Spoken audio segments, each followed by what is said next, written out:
compartir cuál fue su reflexión a partir de lo que platicamos en la sesión pasada.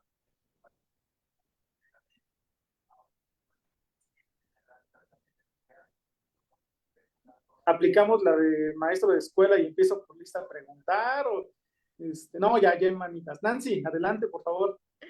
Hola, hola, un gusto, Víctor, y un saludo a todas, a todos que están por acá. Qué bueno que estamos reunidos.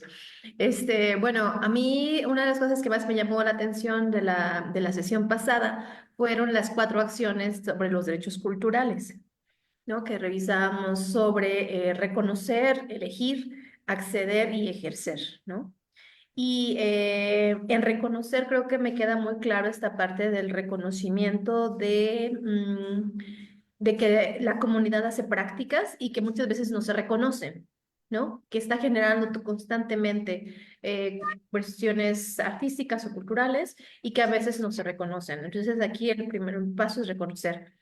Pero a mí me llama mucha parte, mucha como ruido esta parte de elegir, porque ya cuando hice mi proyecto, ¿no? Cuando estaba buscando esas 4 acciones en la elección, no sabía cómo darles esa opción de elección, ¿no? O cómo no ser impositiva al decir esto tiene que ser por aquí, ¿no? O sea, si yo propongo, si yo hago un proyecto, este, en donde quiero escuchar a la comunidad y de repente no sé si estoy como de pronto demasiado induciendo a una determinada cosa y entonces ya no estoy dejando elegir, ¿no? Entonces, bueno, ahí todavía esta parte de la elección me cuesta todo un poco de trabajo identificar sí, como comprender, ¿no? En el acceso, bueno, yo creo que es una cuestión de creación de público también, ¿no? Como que la población pueda tener acceso a recibir, digamos que el arte, ¿no? Poder acceder a diferentes expresiones artísticas. Y en la parte de ejercer, que creo que es la parte más importante, donde la misma comunidad es la que propone o la que pone en práctica, ¿no? Las diferentes manifestaciones artísticas y culturales. Entonces, me parece que está pues como muy, muy estructurada esta parte. Vuelvo a repetir, para mí me gustaría volver a hablar un poco más de cómo se hace esta cuestión de la elección, cómo se, cómo se verifica o cómo se respeta este derecho a la elección de esos derechos culturales ya en la práctica, ¿no? Y bueno, no sé, más adelante hablaré de mi proyecto, yo no creo, ¿no? Muchas gracias, Nancy. No, está muy bien porque empiezas con todo. Este punto de la elección es el que más ruido va a hacer, porque es el que no se ha trabajado formalmente a veces tanto. Porque justamente das el punto en el que nosotros, como gestores, promotores, instituciones, facilitadores, mediadores, o cualquier forma de denominar a la práctica como agente cultural, es que a veces nosotros suponemos que la comunidad es la comunidad. Puede ser, bien lo dijiste, a veces somos demasiado entusiastas y nosotros partimos y decimos, es que ellos necesitan un proyecto de tal, ¿no? Y Ellos son recaemos así. en, ellos son así, ¿no? O no, no sé, a lo mejor pueden pensar, esta es una comunidad afromexicana, ¿no? Llegas a la comunidad, y esta es historia real, y la comunidad dice, aquí no somos afromexicanos, aquí somos negros. Y no nos gusta eso del afromexicano. Es más, no sé ni qué es eso de afro, eso lo pusieron ustedes. O van a llegar a otros lugares donde es que las comunidades indígenas no somos indígenas, somos originarios, somos nativos, somos, ¿no? O la autodenominación que está muy bien trabajada, o somos la nación. Hay una gran cantidad de formas de denominarse, de nombrarse, y ese es el punto que a veces como instituciones o como colectivos, como colectivas, damos el hecho de que conocemos a la comunidad. Y antes creo justamente de este proceso de la elección es porque necesitamos un diálogo. Y si ese diálogo no lo tenemos, entonces sí vamos a suponer o vamos a actuar desde una línea vertical. Yo digo qué es lo que ustedes necesitan, yo digo qué es lo que ustedes son o que ustedes requieren. Se escucha muy complejo, pero en realidad es un acto tan sencillo como el de preguntar. Si yo llego a su casa y les digo, a ver, Nancy, ¿cómo te gusta que te digan? ¿Solo tienes un nombre o tienes otro nombre o te gusta que te llamen de otra manera? Entonces, es así de sencillo, pero son cosas tan prácticas que las obviamos en la práctica cultural. Es realmente conoces a la casa donde estás entrando, conoces las reglas, conoces a las personas y a partir de ahí, ¿qué estamos proponiendo? Por eso es que es complejo ese punto de decidir, ¿no? Porque la decisión no la damos nosotros, ni siquiera es que el Estado tiene el derecho de darlo, no, es que nosotros no damos, hay mucho de decir, vamos a darle la voz. Las comunidades ya tienen voz, nosotros no damos la voz, ¿no? Nosotros no les vamos a llevar cultura. Y eso es complejo, porque en la práctica llevamos un peso donde nos habían dicho, aún platicaremos al ratito, que vamos a llevarles cultura a las comunidades más alejadas. Y ya hay un discurso por ahí, ¿no? Les cuento como muy rapidito, antes de dar la palabra al siguiente, la siguiente. En alguna ocasión, en algún grupo precisamente de arte y patrimonio cultural, hacíamos un ejercicio donde decíamos, ¿y para qué hacemos gestión cultural? Y había un speech muy repetitivo, es para difundir y promover la cultura de México.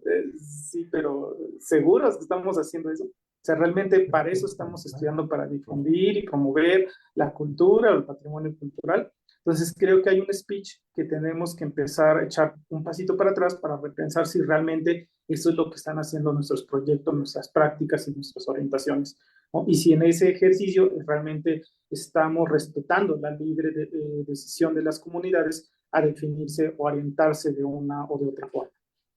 ¿No? Muy bien, Nancy. Igual ahorita lo vamos a seguir trabajando. Yo, la verdad es que no espero responderte porque es un tema bien complejo que vamos a ir poco a poco desmenuzando, pero sí, vamos como orientando, ¿no? Para que la duda no se quede ahí como tan ¿para dónde vamos con ese ámbito de la orientación? Muchas gracias, Nancy. Gracias. Luz y luego Grace, por favor. Sí, pues yo quiero compartir un poco, como la clase pasada le comenté, yo soy profesora de flauta y bueno, me llevé como estas ideas de la clase y las empecé a compartir con todos mis estudiantes. Y en la parte, como nos comentó la compañera Nancy, igual lo desglosé así como ella. Entonces, primero, justamente les comenté a mis estudiantes esto de que existían los derechos culturales, porque pues me decían, no sabía que existía. Entonces, ahorita estamos como platicando acerca de eso con algunos, o algunos todavía no han tenido clase. Entonces, primero fue eso, como platicar un poco acerca de esto y también de, como que platicamos acerca de lo que le preguntaba de otras flautas, de otras culturas, porque hay alumnos que sí son de otros países como Bolivia, República Dominicana, y también como que fue muy interesante pues saber que no solo existe un tipo de flauta, y también me dijeron que querían escuchar música de otras, o sea, con otras flautas de otras partes del mundo, y les interesó mucho esa parte, les gustó mucho. Y también les preguntaba en esta parte de la elección, por qué quieren tocar esta pieza o por qué quieren escuchar esta música? Y eso fue muy interesante porque, bueno, también lo que decíamos es que a veces la música nos gusta porque es lo que está como de moda, porque también tengo muchos estudiantes que son pues jóvenes y a veces es como que me gusta esta música porque esta es lo que está más de moda, o al revés, no quiero decir que esto me gusta porque no está de moda. Y eso también me comentaba un estudiante que le gusta la flauta y la música clásica, pero que no lo quería decir porque decía que como que no veía que en su, como que fuera bien visto en su contexto. Entonces yo le dije que pues que eso estaba bien si a él le gustaba, o al revés, si no le gustaba, que no tenía que tocar algún tipo específico de música en flauta. Y pues ya ahorita nosotros siempre tratamos de hacer como el repertorio, elegir piezas que pues a los estudiantes les gusten, y platicamos y dialogamos de por qué te gusta esta música, qué es lo que te gusta de esta pieza. Ahorita es como lo hemos hecho así. Entonces, tratamos como de hacer una interpretación consciente de mis hábitos y consumos culturales también, y de la idea de, pues también como de patrimonio, porque también hablamos acerca de las piezas tradicionales. Y entonces eso también fue muy interesante, de la música tradicional, incluirla como un objeto no solo de, esto es tradicional, sino más bien como algo de, aunque sea tradicional, a mí me gusta, me representa o no me está representando. Y eso también ahorita es lo que estamos en diálogo con, pues, con los estudiantes. Y en realidad creo que es eso, como que se abrió un diálogo, y digo, todavía no hemos como que avanzado tanto porque solo han pasado unos días, pero creo que se abrió como ese diálogo pues bueno, entre toda la comunidad de estudiantes. Felicidades, Luz. Creo que ahí justamente ya estás detonando, estás comenzando a detonar un proceso, porque justamente en ese diálogo van a estar saliendo cosas y van a ser muy distintas a la visión tradicional de cómo tocar flauta desde la música del conservatorio, ¿no? O la música académica. Es empezar a construir un proceso colectivo. Ya no es un proceso donde tú como docente les dices, esto es lo que vamos a tocar y ellos obedecen. Ya es un proceso donde te pueden decir, a lo mejor alguien te va a decir, sabes que no, ya ni siquiera quiero flauta, ¿no? Ya encontré otro instrumento, ya estoy encontrando, o ya quiero danza, o quiero incorporarme a otras cuestiones de patrimonio, o quiero saber más, o más con esto que nos compartes que son de diferentes países. Bueno, ya ahí hay el pretexto perfecto para empezar a hacer un diálogo intercultural, un diálogo mucho más rico, que van a empezar a salir muchas cosas. Entonces, ahí va. O sea, justamente creo que lo que estás haciendo es ese picar, ese proceso, empezar a detonarlo para que ellos mismos empiecen a formar cómo quieren este proceso que tú estás haciendo. Aquí ya no es un proceso solo de creación artística, se va a convertir en un proceso de otra cosa, ¿no? Y eso puede ser una cuestión de calidad de vida, eso puede ser una cuestión de sensibilización, de reconocimiento. No, a lo mejor hay alguien que no se definía como parte a partir de la música, como parte de una cultura, y ahora sí, van a empezar a detonar procesos y lo que salga de ahí va a ser de ellas para ellos.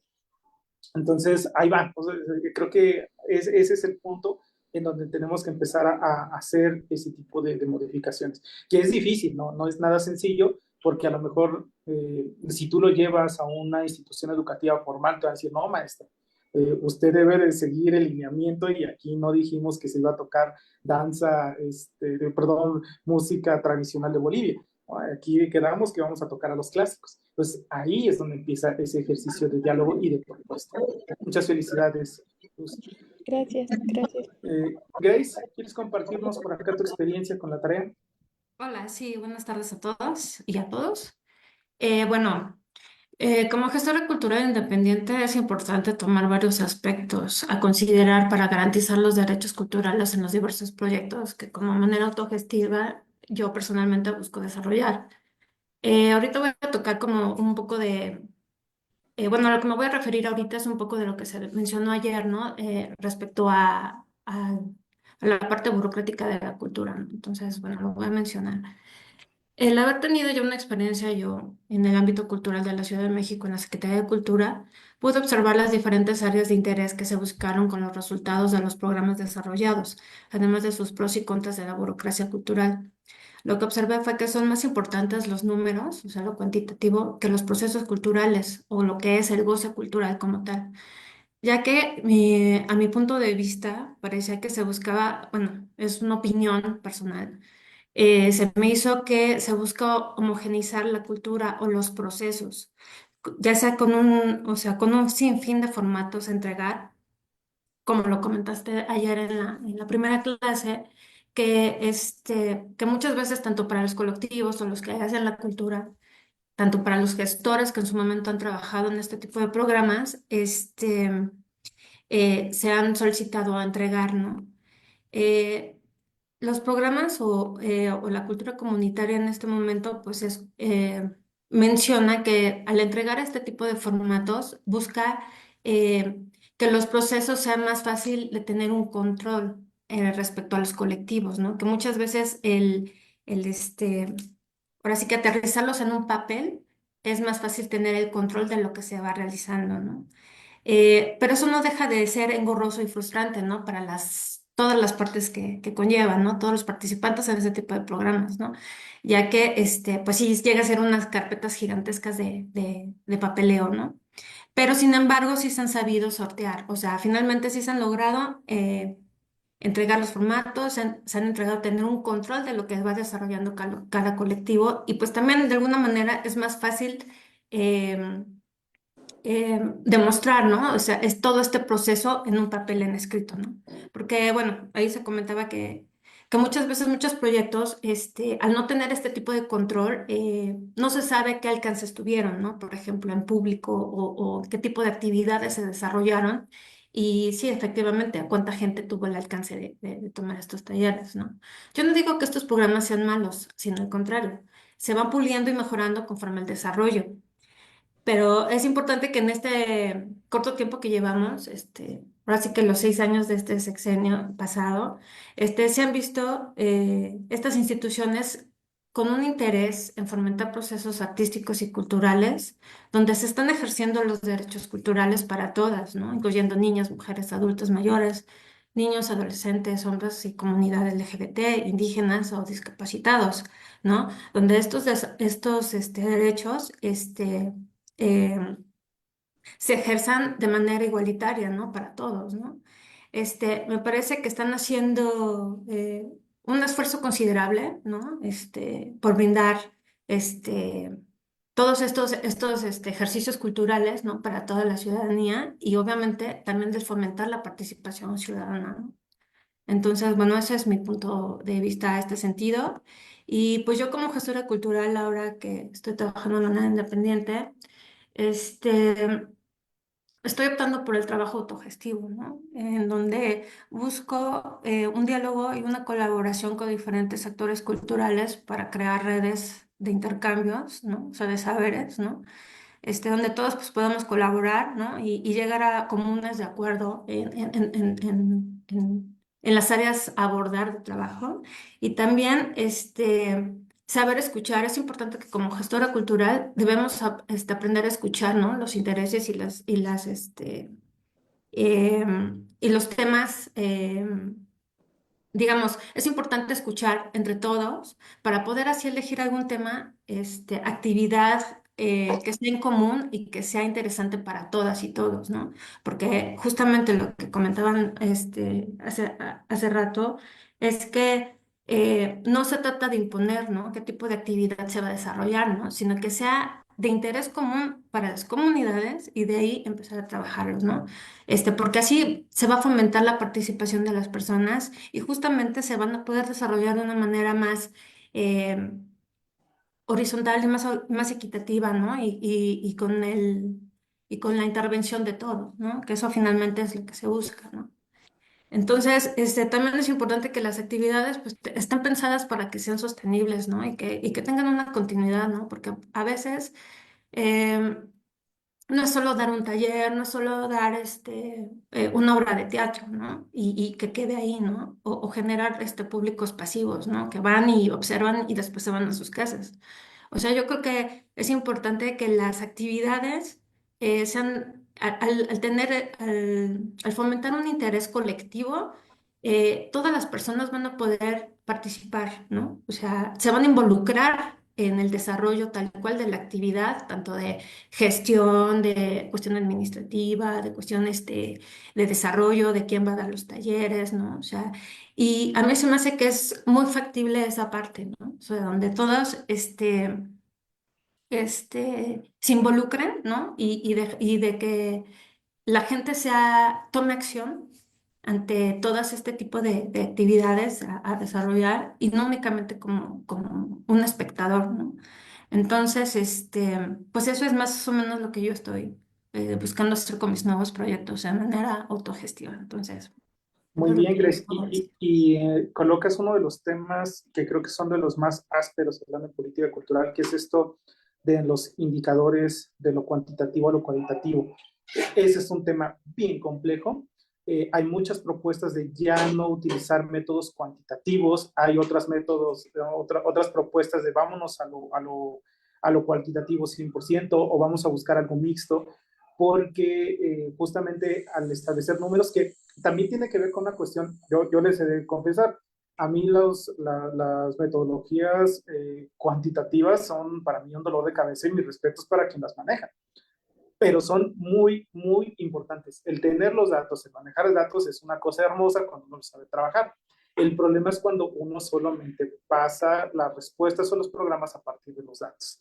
Entonces, el problema no es tanto que hagamos encuestas de salida o que tengamos una gran cantidad de números, que tenemos ahí los indicadores, sino que hacemos, que viene después de esos procesos y cómo empezamos a ponerle rostro, a ponerle sentires, a ponerles pensares a esos procesos. Y ahí estamos hablando de una metodología distinta, de una metodología tal vez mixta o tal vez cualitativa, pero vamos a ver que tampoco no es tan fácil, no es que las instituciones no lo hayan pensado en algún momento. Lo que pasa es que también esta rigurosidad que a veces tenemos no es tan fácil cambiar. Creo que ese es uno de los paradigmas que está ahorita en la cuestión de la gestión cultural, que es la medición de los indicadores por métodos exclusivamente cuantitativos. Hay instituciones que todavía no trabajan así, mido tu nivel de éxito a partir de cuántos estudiantes tuviste en el taller, ¿no?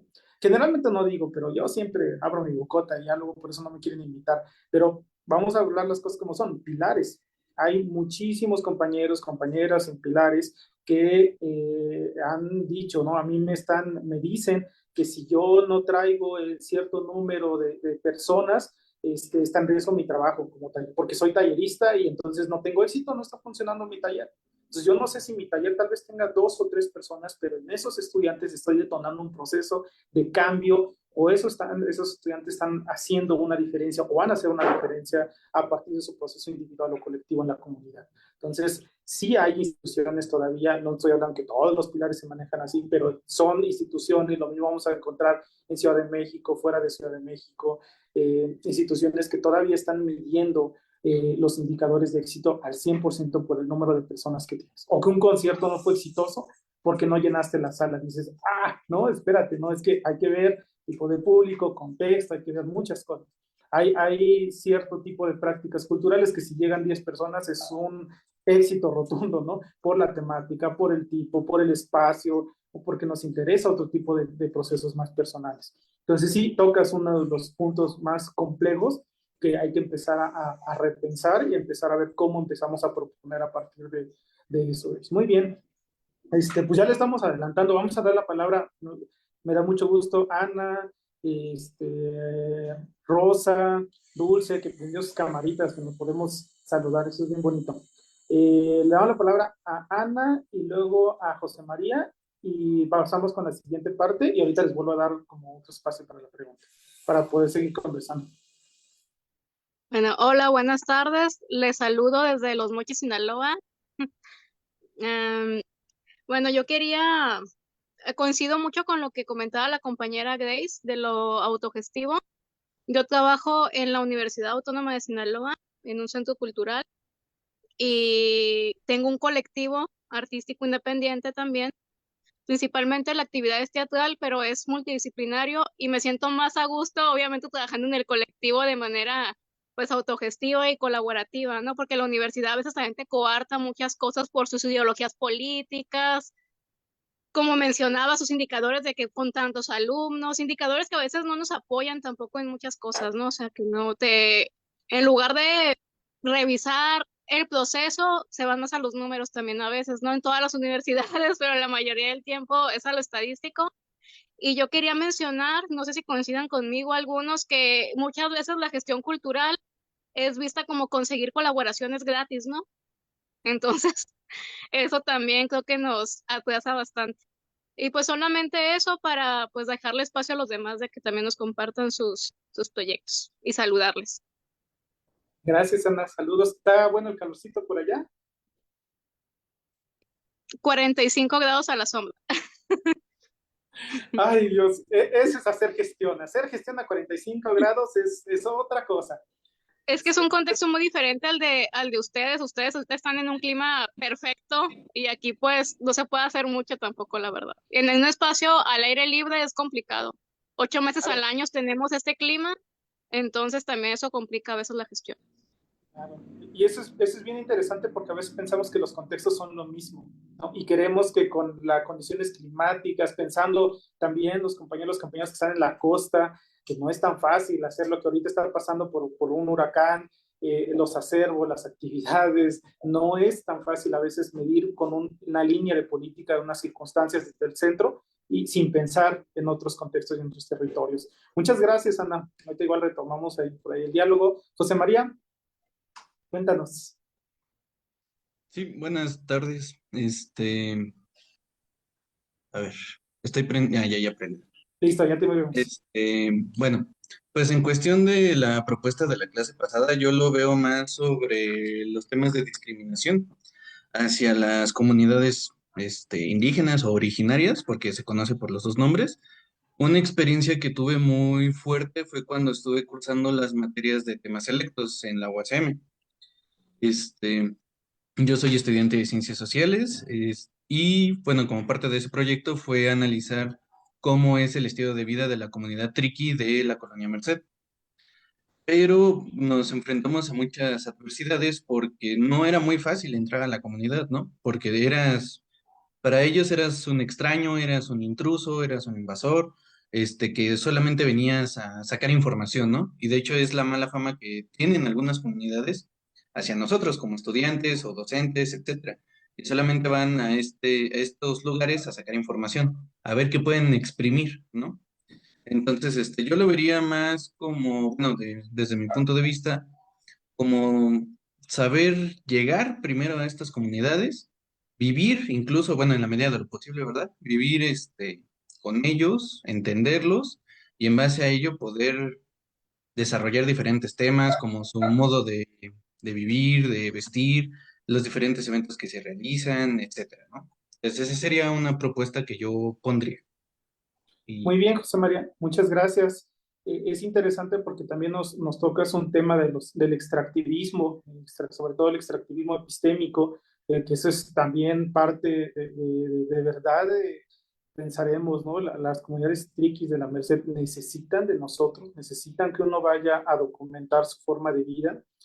Siempre la maestra Nayeli no me dejará mentir, siempre recuerdo mucho a la maestra Irma Pineda cuando hablaba de sexualidad, que dice, ahora vienen a preguntarnos cómo cogemos los indígenas, ¿no? Entonces, lo dice con una naturalidad tan cierta, porque entonces, ¿cómo se está viendo esta visión antropológica de las comunidades? Como que todo lo tocan, lo vuelven ritual. Hay un imaginario ahí muy fuerte, muy grande, que necesitamos ese diálogo precisamente que dice José María, ¿cómo entro? ¿No? Pero antes del cómo entro es, ¿debo entrar? ¿No? ¿Para qué quiero entrar? Y existe una gran cantidad de metodologías que nos van a ayudar precisamente a cómo entrar a las comunidades, si lo voy a hacer desde la investigadora del antropólogo, del historiador, desde el gestor, ¿no? Desde alguien que va y convive y toma un chocolatito con las mujeres, con los hombres que están trabajando ahí, y ahí se hace el diálogo, desde una cuestión de amistad, no sé, desde una cuestión de familia. Hay tantas formas en que se puede uno acercar que tiene que ver con estos procesos. Entonces, muy bien, José María, ya está la pregunta, ¿no? Ya sé qué queremos hacer, ahora la pregunta es, ¿cómo le hago? Y ahí vamos a ir poco a poco porque la experiencia justamente de los profes que van a estar aquí compartiendo, pues les va a ayudar mucho, ¿no? a ir aterrizando y la propia experiencia que ustedes van teniendo a lo largo. Muy bien, vamos a leer este par Profesor, Sí, buenas tardes. Disculpe, es que no encontré dónde levantar la manita, por eso listo, estoy bien. tomando la palabra.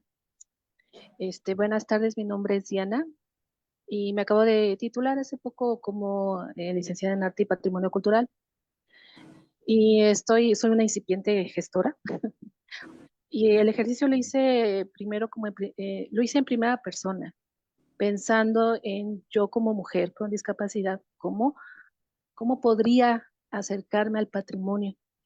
Em, Porque me resonó mucho lo que comentó ayer de que sí, sin duda se está trabajando en la accesibilidad, pero no en la otra palabra que me hizo sentido, ¿no? Ejercer, que pudiéramos nosotros ejercer, no solo como espectadores, porque pues sí, se está realizando, digamos, algunos programas para que una- nos lleven a por ejemplo, a una visita guiada o quizás un miércoles de museos, algunos museos, ¿verdad? Porque no todos forman parte de la Red Nacional de Museos Inclusivos, o no sé cómo se llama, se me acaba de olvidar el nombre, pero es una red para museos accesibles, pero son ciertos museos, ¿no? Y si hablamos del patrimonio arqueológico, pues, híjoles, menos, ¿no? Creo que nada más hay como 2 o 3 zonas arqueológicas que se le han hecho algunas adecuaciones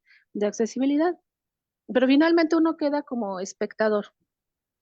Y yo siendo una gestora con discapacidad, eh, me encanta la idea de poder incidir en eso y agradezco el estar aquí porque sin duda me voy a llevar muchas herramientas para poderlo hacer ya en la cuestión práctica, ¿no? Y bueno, es lo que les quería comentar. Muchas gracias. Muchas gracias a ti y me da mucho gusto que cómo estás trabajando y cómo estás empezando a visibilizar las prácticas que tú estás pensando hacer también desde lo propio. Eso es bien bonito porque a veces pensamos en hacer prácticas desde lo ajeno y cuando también nacen de nosotros, de nuestros contextos, ¿quién mejor que tú para saber el contexto de todo lo que está pasando con las comunidades?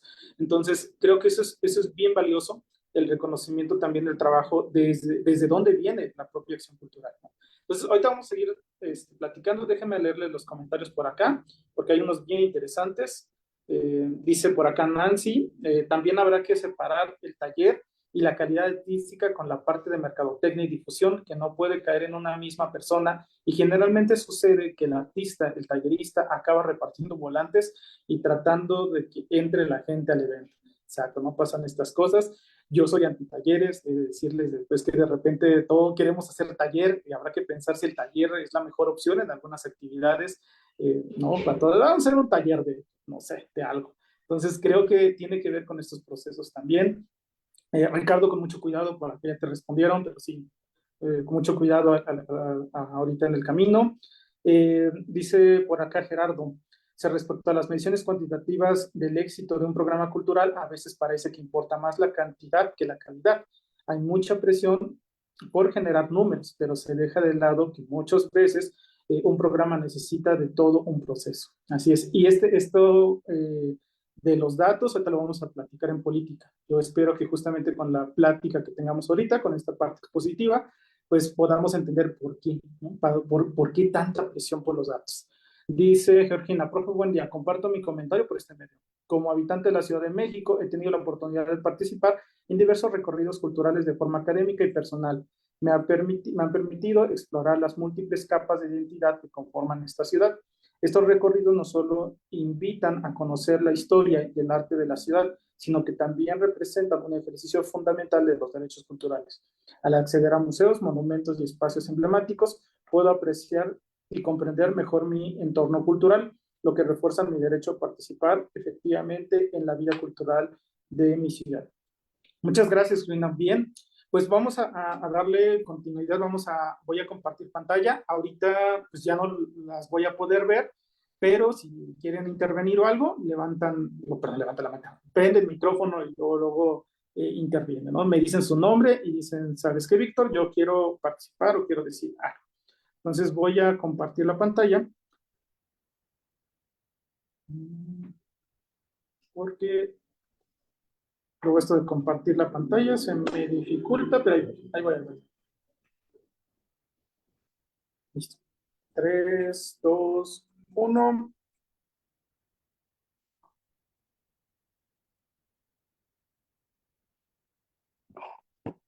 ¿Se está viendo el compartir pantalla? ¿Me pueden confirmar alguien?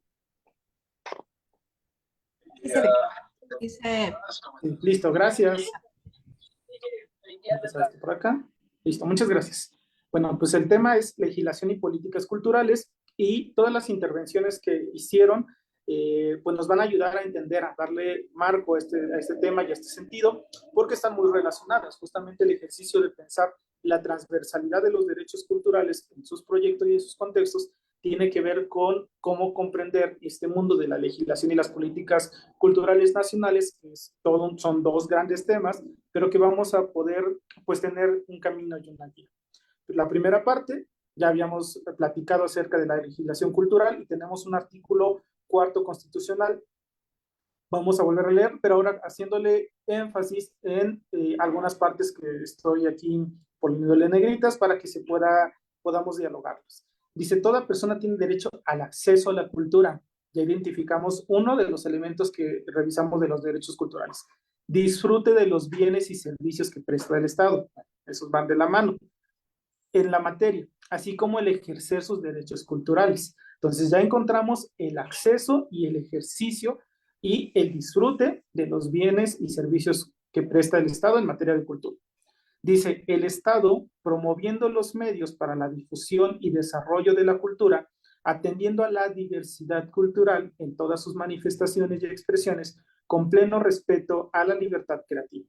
Y la ley establecerá los mecanismos para el acceso y participación de cualquier manifestación cultural. Aquí me detengo un poco para poder reflexionar. Si nuestra Constitución en el artículo 4 ya nos reconoce los derechos culturales y nos está hablando de que el Estado está obligado a garantizar el acceso, el disfrute y el ejercicio de los derechos culturales, entonces estamos partiendo que no es una cuestión de que el Estado quiera o no quiera, no tiene que ver con la voluntad política, es un compromiso como parte de la gobernanza que tiene el Estado-Nación mexicano de garantizar estos derechos. Habíamos platicado que cuando los derechos se transforman en el 2011 de garantías individuales a derechos humanos, este artículo 4 entonces es equiparable a que es un derecho humano el acceso a la cultura y el disfrute y el ejercicio de los derechos culturales. Entonces, el Estado mexicano, a partir de que establece en cualquier artículo de la Constitución, tiene que crear instrumentos, instituciones, programas para que esto que coloca en esta Constitución pueda hacerlo garante. Y para eso comienza un proceso de creación de normativas y creación y adecuación de diferentes espacios, de diferentes instituciones. Y el primero que vamos a estar revisando es la Ley General de Cultura y Derechos Culturales. Estoy tomando solamente dos de los artículos, es el primero y el dos, me parecen, de donde dice que promueve y protege el ejercicio de los derechos culturales. El objetivo de esta ley es promover y proteger el ejercicio de los derechos culturales. Y estamos casi en la misma línea que el artículo 4, y establece las bases de la coordinación para el acceso de los bienes y servicios que presta el Estado en materia de cultura. Aquí ya dice que la coordinación para el acceso, y esto nos ayuda mucho porque nos rompe esto que habíamos platicado con el INAH, decir, bueno, si es dueño o no es dueño, bueno, es la coordinación para su acceso. Bueno, ya empieza a tener mucho más sentido. Dice, sus disposiciones de orden público e interés social y de observación general en territorio nacional. Esto del interés público, el interés social, el orden público y la observancia general son términos jurídicos. Parece que son lo mismo, pero esto hace la diferencia entre muchos de los diferentes leyes y cómo vamos a atender los mecanismos de exigibilidad. Hay leyes que son de orden privado, hay algunas que son de interés público, hay otras que no tienen el interés público, que tienen un interés jurídico y la observancia general. Entonces, esta Ley General de Cultura y Derechos Culturales es muy amplia y está diseñada para que podamos exigirla y para que podamos usarla. ¿A qué nos referimos con un interés social? Les pongo el caso contrario. Si yo tengo un problema con un vecino y el vecino va y pues rompe la ventana, un día llega el vecino, llega de malas y pues apedrea mi casa y rompe el vidrio. Entonces yo tengo que una serie de mecanismos en las cuales voy a estar interviniendo con ese vecino. Pero sí, ¿quiénes en este caso son las partes que están involucradas? Pues mi vecino y yo, somos dos partes involucradas. ¿Qué pasa si otro vecino llega y dice, yo lo vi, ¿no? Yo vi cómo llegó, lo apedreó y llama a una patrulla? El patrullero le va a decir, sí, pero tú no eres el involucrado, ¿no? ¿Quién tiene que hacer la queja? Quien tenga interés jurídico. Otro ejemplo, yo quiero comprar una casa y la casa, pues la vi bonita, tiene un letrero de se vende, pero voy al registro público de la propiedad o alguna notaría y voy a preguntar si esa casa está intestada o cuál es la condición de la casa. El registro público me va a decir, bueno, ¿y tú qué interés tienes para conocer la situación de la casa? ¿No? Necesitas tener un interés jurídico. Pero puede ser que yo sea un heredero de esa propiedad y estoy preguntando si eso es parte de una herencia. Entonces sí tengo interés jurídico. Solo así se pueden activar ciertos mecanismos legales. Cuando esta Ley General de Cultura y Derechos Culturales dice que es de interés social, lo que se refiere es que cualquiera puede acceder y cualquiera está legitimado por el Estado para poder levantar la mano y decir, ahí está pasando algo. Entonces, si esta Ley General de Cultura y Derechos Culturales es una cuestión de observancia general, quiere decir que cualquier institución pública, cualquier agente cultural privado que pueda ver que algo está pasando o que puede hacerla valer, no va a tener ningún tipo de problema. Y con esta ley de general de cultura, yo ya tengo el argumento para decir, bueno, pues hace rato decían, no, nos decía Ana, que está en Sinaloa. Bueno, tal vez allá esté pasando algo, pero desde aquí de la Ciudad de México yo puedo empezar a gestionar algo porque es de interés social. Y puedo convocar esta ley para poder, pues, verificar si hay una garantía de derechos culturales. Entonces, esto nos da una pauta para decir que es un interés colectivo. Cualquiera de la comunidad, cualquier persona ciudadana, cualquier persona, incluso que no sea ciudadano, que ahora platicamos de eso, va a poder, porque es de observancia general, atender a este proceso. Las manifestaciones culturales a que se refiere esta ley, que también está en el artículo 4 referidas, son los elementos materiales e inmateriales, pretéritos y actuales. También quien pensamos que solamente se refiere a patrimonio material e inmaterial, pues no necesariamente, también hay manifestaciones culturales actuales que hay que trabajar y que están relacionadas con los derechos culturales, inherentes a la historia, el arte, las tradiciones, las prácticas y conocimientos que identifican a grupos, pueblos y comunidades que integran la nación. Elementos que las personas, de manera individual o colectiva, aquí ya viene este proceso de la colectividad, reconocen como propios y por el valor y significado que les aporta en términos de su identidad. Entonces, este sentido del valor y del significado también ya tiene una connotación diferente porque se reconocen como propios. Ya no es que la institución les va a dar el valor. Entonces, sí, hay bienes propiedades de la nación, bienes culturales, los bienes arqueológicos, artísticos, históricos, pero también está este otro proceso que es, si yo lo reconozco desde la colectividad como un bien propio, y que tiene un valor y un significado, entonces es aplicable una cuestión de derechos culturales a esas manifestaciones culturales. Formas, dice, aporta en términos de su identidad, formación, integridad y dignidad cultural, y las que tiene el pleno derecho de acceder, participar, practicar y disfrutar de manera activa y creativa. Entonces, vuelven a aparecer estos verbos, que entonces los verbos que habíamos visto en la Declaración de Friburgo, pues no están tan ajenos y ahora ya los vemos en una ley nacional con una aplicabilidad directa a nuestros proyectos, a nuestras área cultural con la que vamos a estar trabajando. Y entonces, a la par de esta ley, hablamos de legislación cultural y aquí colocamos solo algunas de las leyes que están de forma directa, que es la Ley General de Cultura y Derechos Culturales, la Ley Federal sobre Monumentos y Zonas Arqueológicas, Históricas y Artísticas, la Ley Federal de Derechos de Autor, la Ley Federal de Protección a la Propiedad Industrial, Ley General de Derechos Lingüísticos de los Pueblos Indígenas, Ley General de Educación, Ley del Fomento para la Lectura y el Libro, Ley Federal para la Protección del Patrimonio Cultural de los Pueblos y Comunidades Indígenas y Afromexicanas. O sea, vean, solamente aquí son 3, 6, 7, 8 leyes. 8 leyes muy claras. ¿Alguien quiere participar? Por ahí escuché un micrófono prendido. No sé si lo dejaron prendido o quieren compartir algo al respecto. Profe, yo digo que apaguen su micrófono porque se escucha que un bebé llora. Es que ese es el patio. Estamos por acá muy cerquita como de un... bueno, mío, de mi micrófono o de alguien más. Pues yo creo que alguien más. Bueno, es que acá no alcanzo a escuchar que un bebé llora, pero por ahí si es de alguien, si nos puede ayudar a apagar el micrófono, y como estoy muy cerquita de un parque, puede ser que por acá estén sonando. Esperemos que no se escuche el ruido tan fuerte, pero creo que no era de aquí. Muchas gracias. Si ya están apagados los micrófonos, ya nos apoyaron, pues vamos a continuar por acá.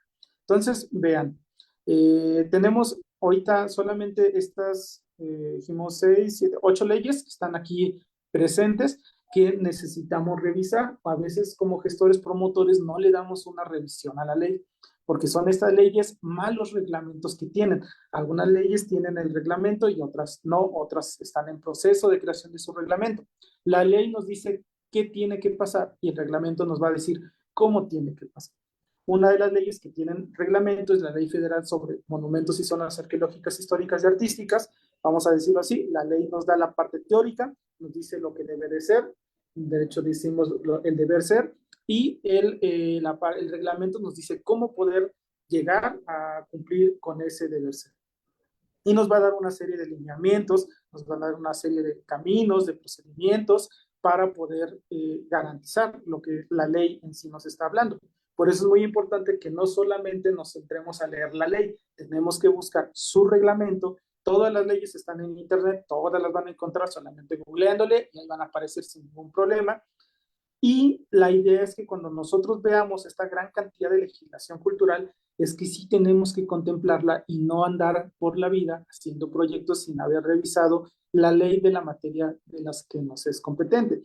Por ejemplo, si yo voy a hacer un proyecto que tiene que ver con la promoción de lectura, pues tengo que leer la Ley de Fomento para la Lectura y el Libro, que es una ley muy reciente, con unas modificaciones muy nuevas, de hace 2 años, 2020, si mi memoria no me falla, en que pues hay que revisarla, a ver qué está pasando, qué nos está dando estas garantías que el Estado nos da a través de las leyes, qué nos está brindando o qué nos está faltando. Entonces hay que leerle, porque si no nos va a pasar que exigimos cosas que sí vienen en la ley. Yo no podría decir, es que el Instituto de Antropología e Historia no permite que las comunidades accedan al patrimonio.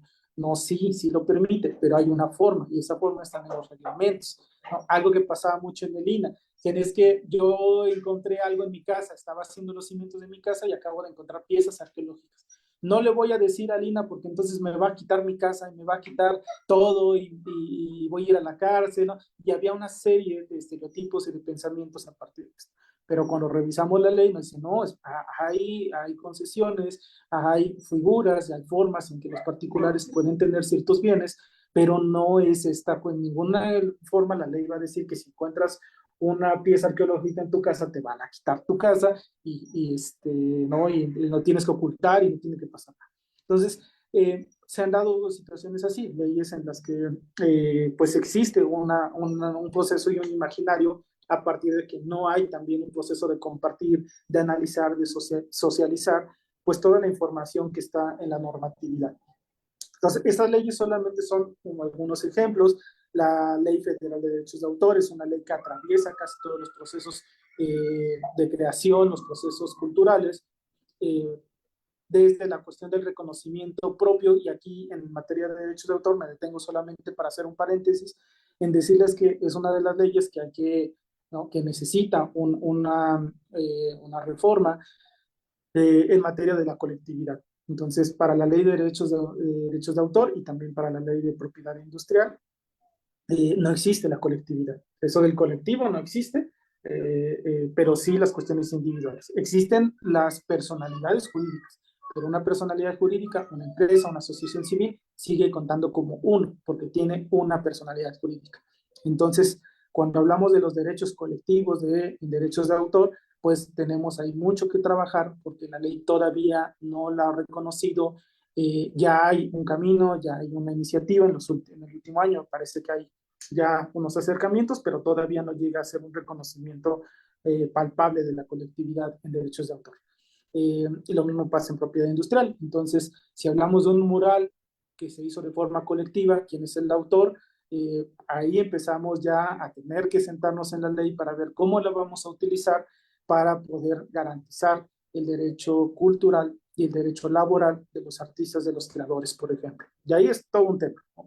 Ya podríamos tener todo un seminario, toda una sesión para esto, pero lo que sí quiero es poner ahí el tema también a reflexión de pues, la falta de reconocimiento de la colectividad en estas áreas.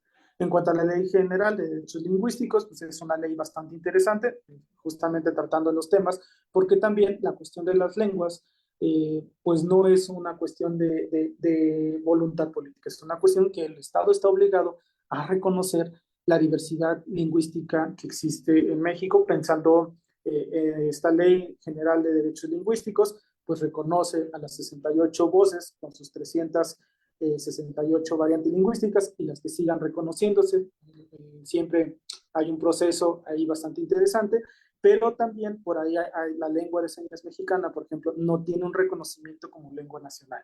Entonces, siempre hay todavía mucho que trabajar en ese sentido. El braille es una discusión también si es una lengua o si es un lenguaje o qué es. Entonces, hay una discusión muy compleja a nivel jurídico en México todavía sobre estos dos procesos, tanto la lengua de señas como el braille. Todavía no hay un consenso jurídico de qué es eso, si es una lengua, si debe de estar como parte de los derechos lingüísticos, pero nosotros sabemos que aunque no lo estén reconocidos en la ley, como sí están las lenguas originarias, pues forma parte de los derechos lingüísticos y por lo tanto de los derechos culturales de las comunidades.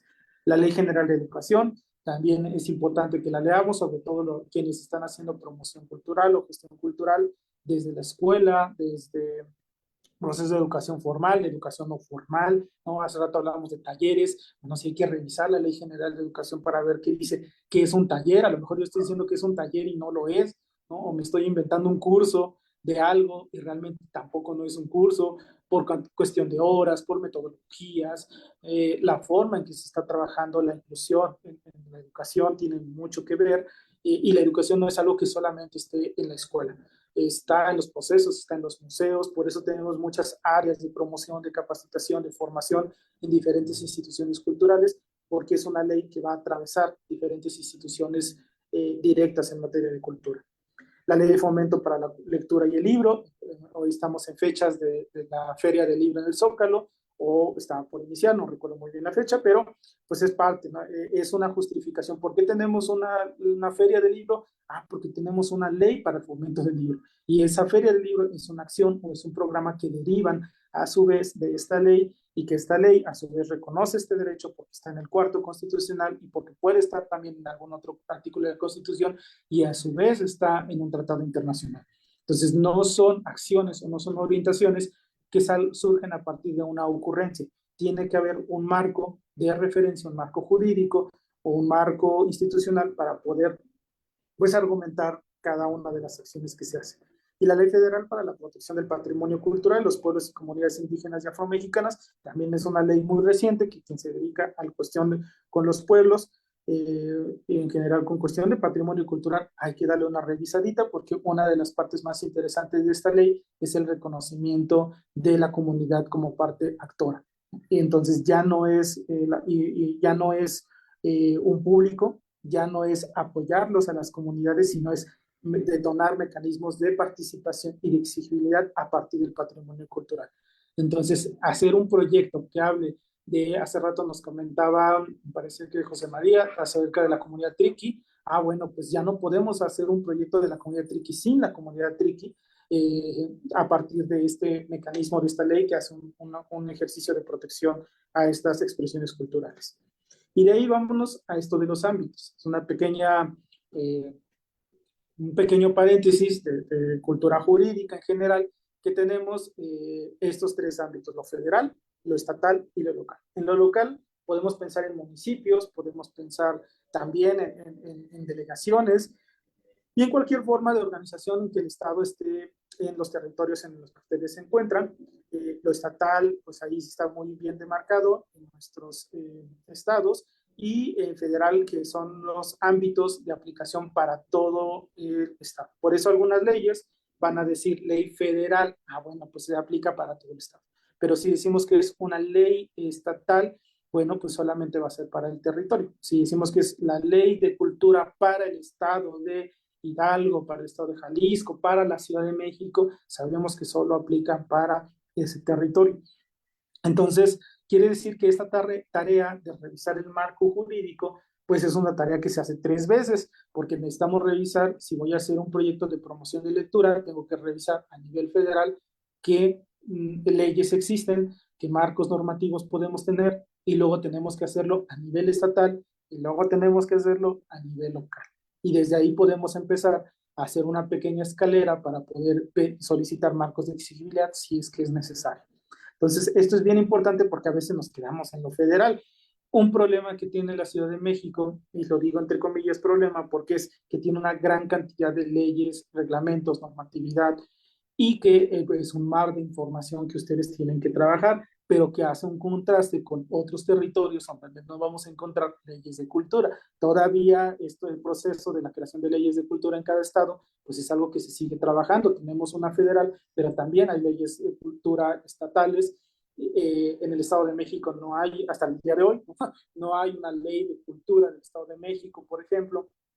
Entonces vamos a encontrar grandes diferencias entre los contextos y los diferentes territorios. Por eso es que gestionar, no es lo mismo gestionar en Sinaloa que gestionar en Veracruz, que gestionar en Jalisco, que gestionar proyectos culturales en Ciudad de México.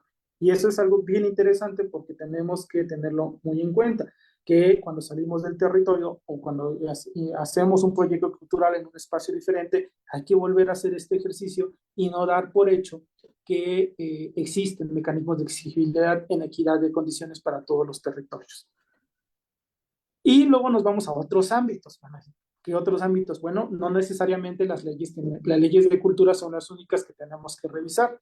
Las leyes de educación, las leyes de salud, las leyes ambientales, las leyes administrativas, de educación, puse dos veces educación, en turismo, son otros, y ahí agregaremos los que ustedes quieran, seguridad pública, no sé, todo lo que ustedes quieran, lo pueden ir integrando. Y eso tiene que ver con su propio territorio, con su propio diagnóstico de acción. Mi proyecto en qué se enmarca. Tal vez tengo que revisar si por ahí platicamos la sesión pasada que había varios compañeros que están trabajando pues para una institución pública. Pues hay que revisar también las leyes en cuestión de funcionarios públicos, si hay alguna ley administrativa que nos pueda afectar, las leyes laborales, todo eso lo tenemos que revisar para ver en dónde estamos enmarcados desde nuestra acción como parte del ejercicio de los derechos culturales. Entonces, no solamente es aprendernos el caminito en materia de cultura, sino que tenemos que entender que esa transversalidad de los derechos culturales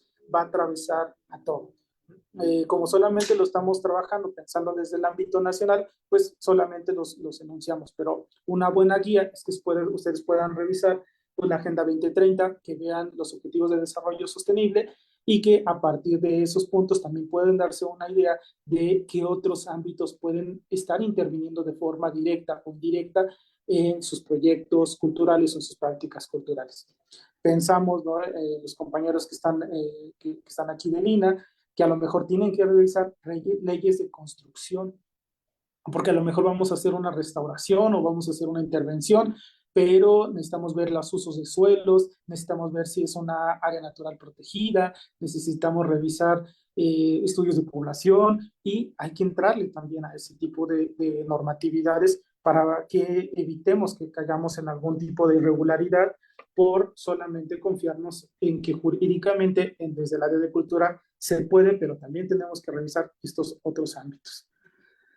Y nos vamos a esto de los marcos de exigibilidad.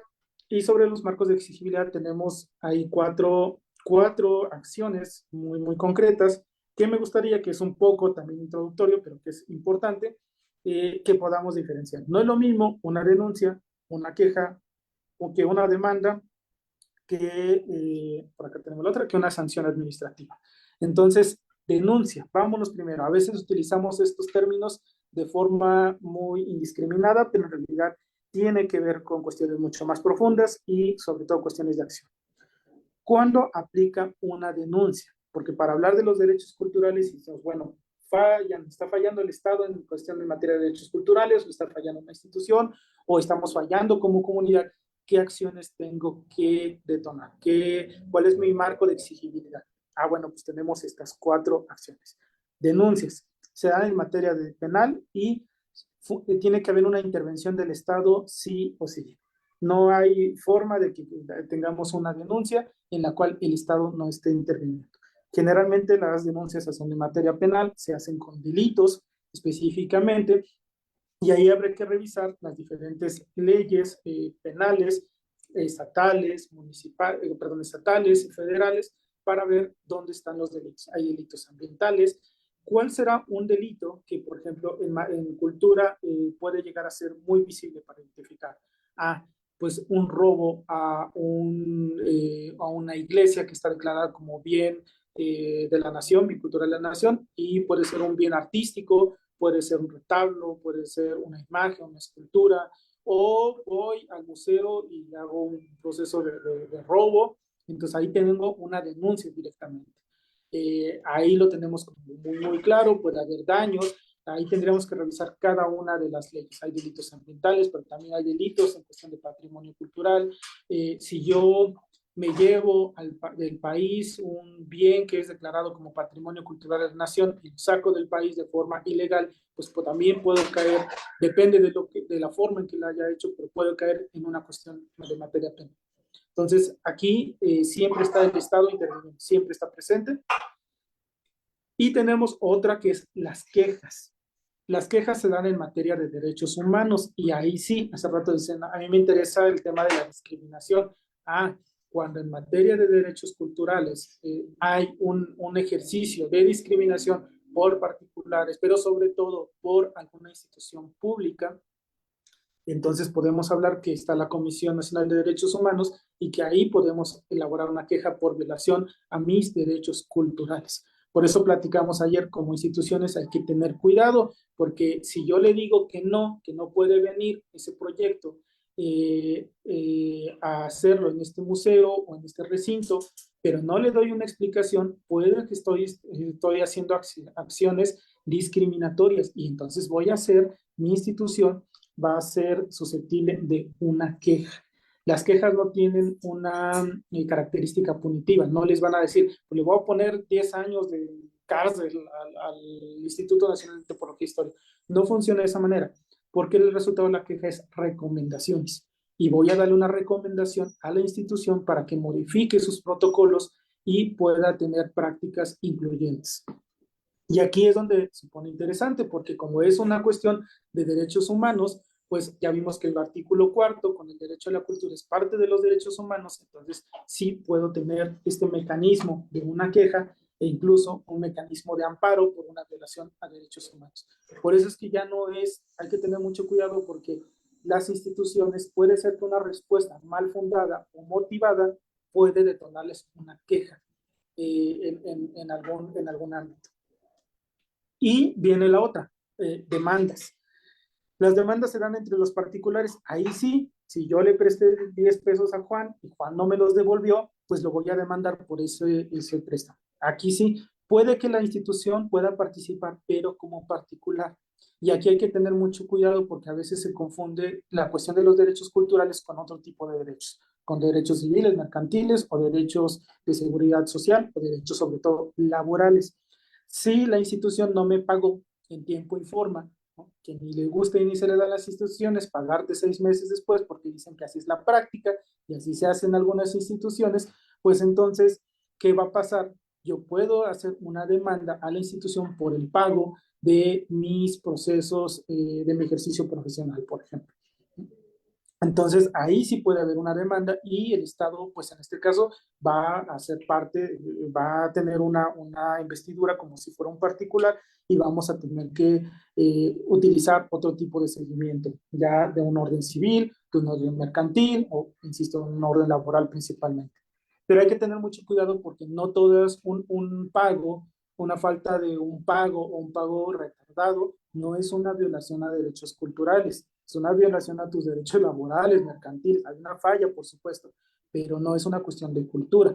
Ahora, sí, dentro de esa falta de pago viene otras cosas como un proceso de una discriminación o viene un proceso distinto, un proceso de...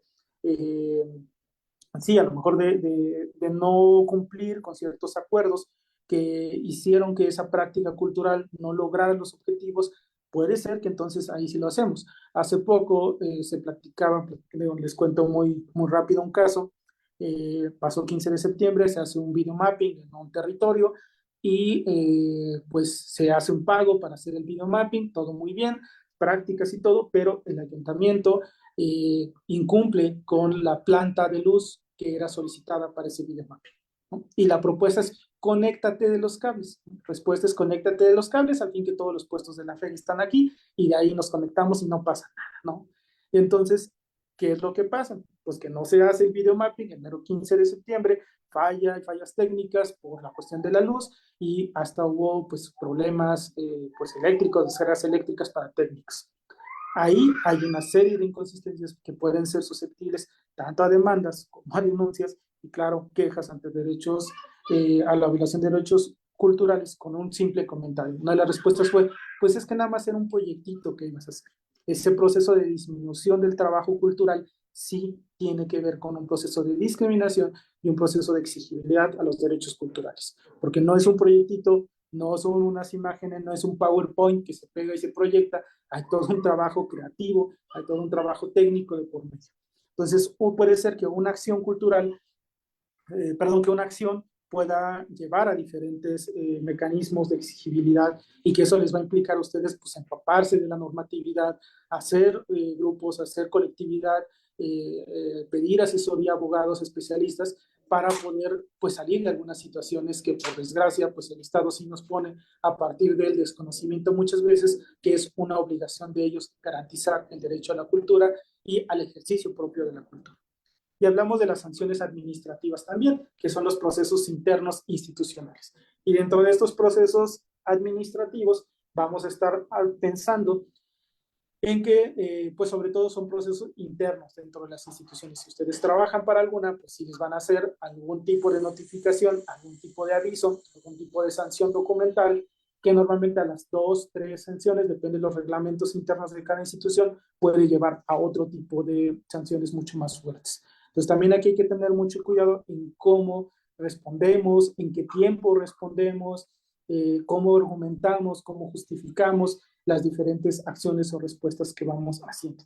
Entonces, esto era lo que me interesaba mucho que pudiéramos platicar y que ahorita voy a dejar de compartir pantalla para ahorita regresar con ustedes. Vamos a dar unos minutitos para platicar de este proceso, porque me interesaba mucho que tuviéramos este proceso de diálogo a partir de... Listo, a partir de pensarnos también como posibles posibles agentes culturales que también podemos llegar a tener fallas en la garantía de los derechos culturales. Entonces sí, que estamos del otro lado. Cuando hablamos de una institución, si somos parte de la institución, pues podemos meter la pata y podemos meternos en problemas muy serios, pero también cuando no lo somos, no somos institución, sí podemos solicitar como una herramienta jurídica el conocer estas figuras para exigir el cumplimiento de los derechos culturales. Déjenme abrir la galería, modo galería. Leo los comentarios que por aquí están rápido y vayan levantando la manita para poder que me digan qué opinan, qué piensan al respecto, porque esta parte para ir cerrando como el tema de legislación y ahorita ver política cultural y pues irle dando salida a los temas. Voy a poner ya por acá. Listo. ¿Qué diferencia tiene una denuncia de una demanda? Ya lo platicamos por acá. La denuncia la demanda es entre particulares y de orden civil, mercantil o laboral. Y la denuncia generalmente es penal y es con una institución directamente. Dice, en las sanciones administrativas también pueden existir sanciones a los ciudadanos si no se cumple con los reglamentos o pagos con derechos, como multas, exactamente. Entonces, derivado de una sanción administrativa pueden pasar muchas cosas. Por eso hay que tener cuidado, porque sí podemos acceder. La clase pasada decían, ¿qué pasa si voy y accedo y digo, voy con el discurso de decir, es un espacio público y llego a la explanada municipal y hago un performance? Bueno, pues ahí hay mucho que trabajar, porque habrá que dar avisos, habrá que solicitar las gestiones correspondientes, porque qué tal si parte del performance es abrir fuego y hay una sanción ahí administrativa que ustedes no sabían que en ese espacio no se puede prender un saumador, no podemos hacer una carne asada a la mitad de la explanada por cuestión de seguridad. Hay muchas cosas que uno tiene que prever antes, que sí está el ejercicio creativo, pero también tiene uno que ver qué es lo que podemos y qué es lo que no podemos hacer. No sé, pensando en espacios cerrados, no podemos llegar y prender fuego, y todo ese tipo tenemos que irnos acercando a las instituciones para poder no caer en este tipo de prácticas. Entonces, hasta aquí, ¿cómo vamos? ¿Dudas, comentarios? Levanten la manita para poder hacer un espacio de diálogo antes de pasar a política cultural, porque sí es mucha información y quiero irnos ahí un poquito paso a pasito.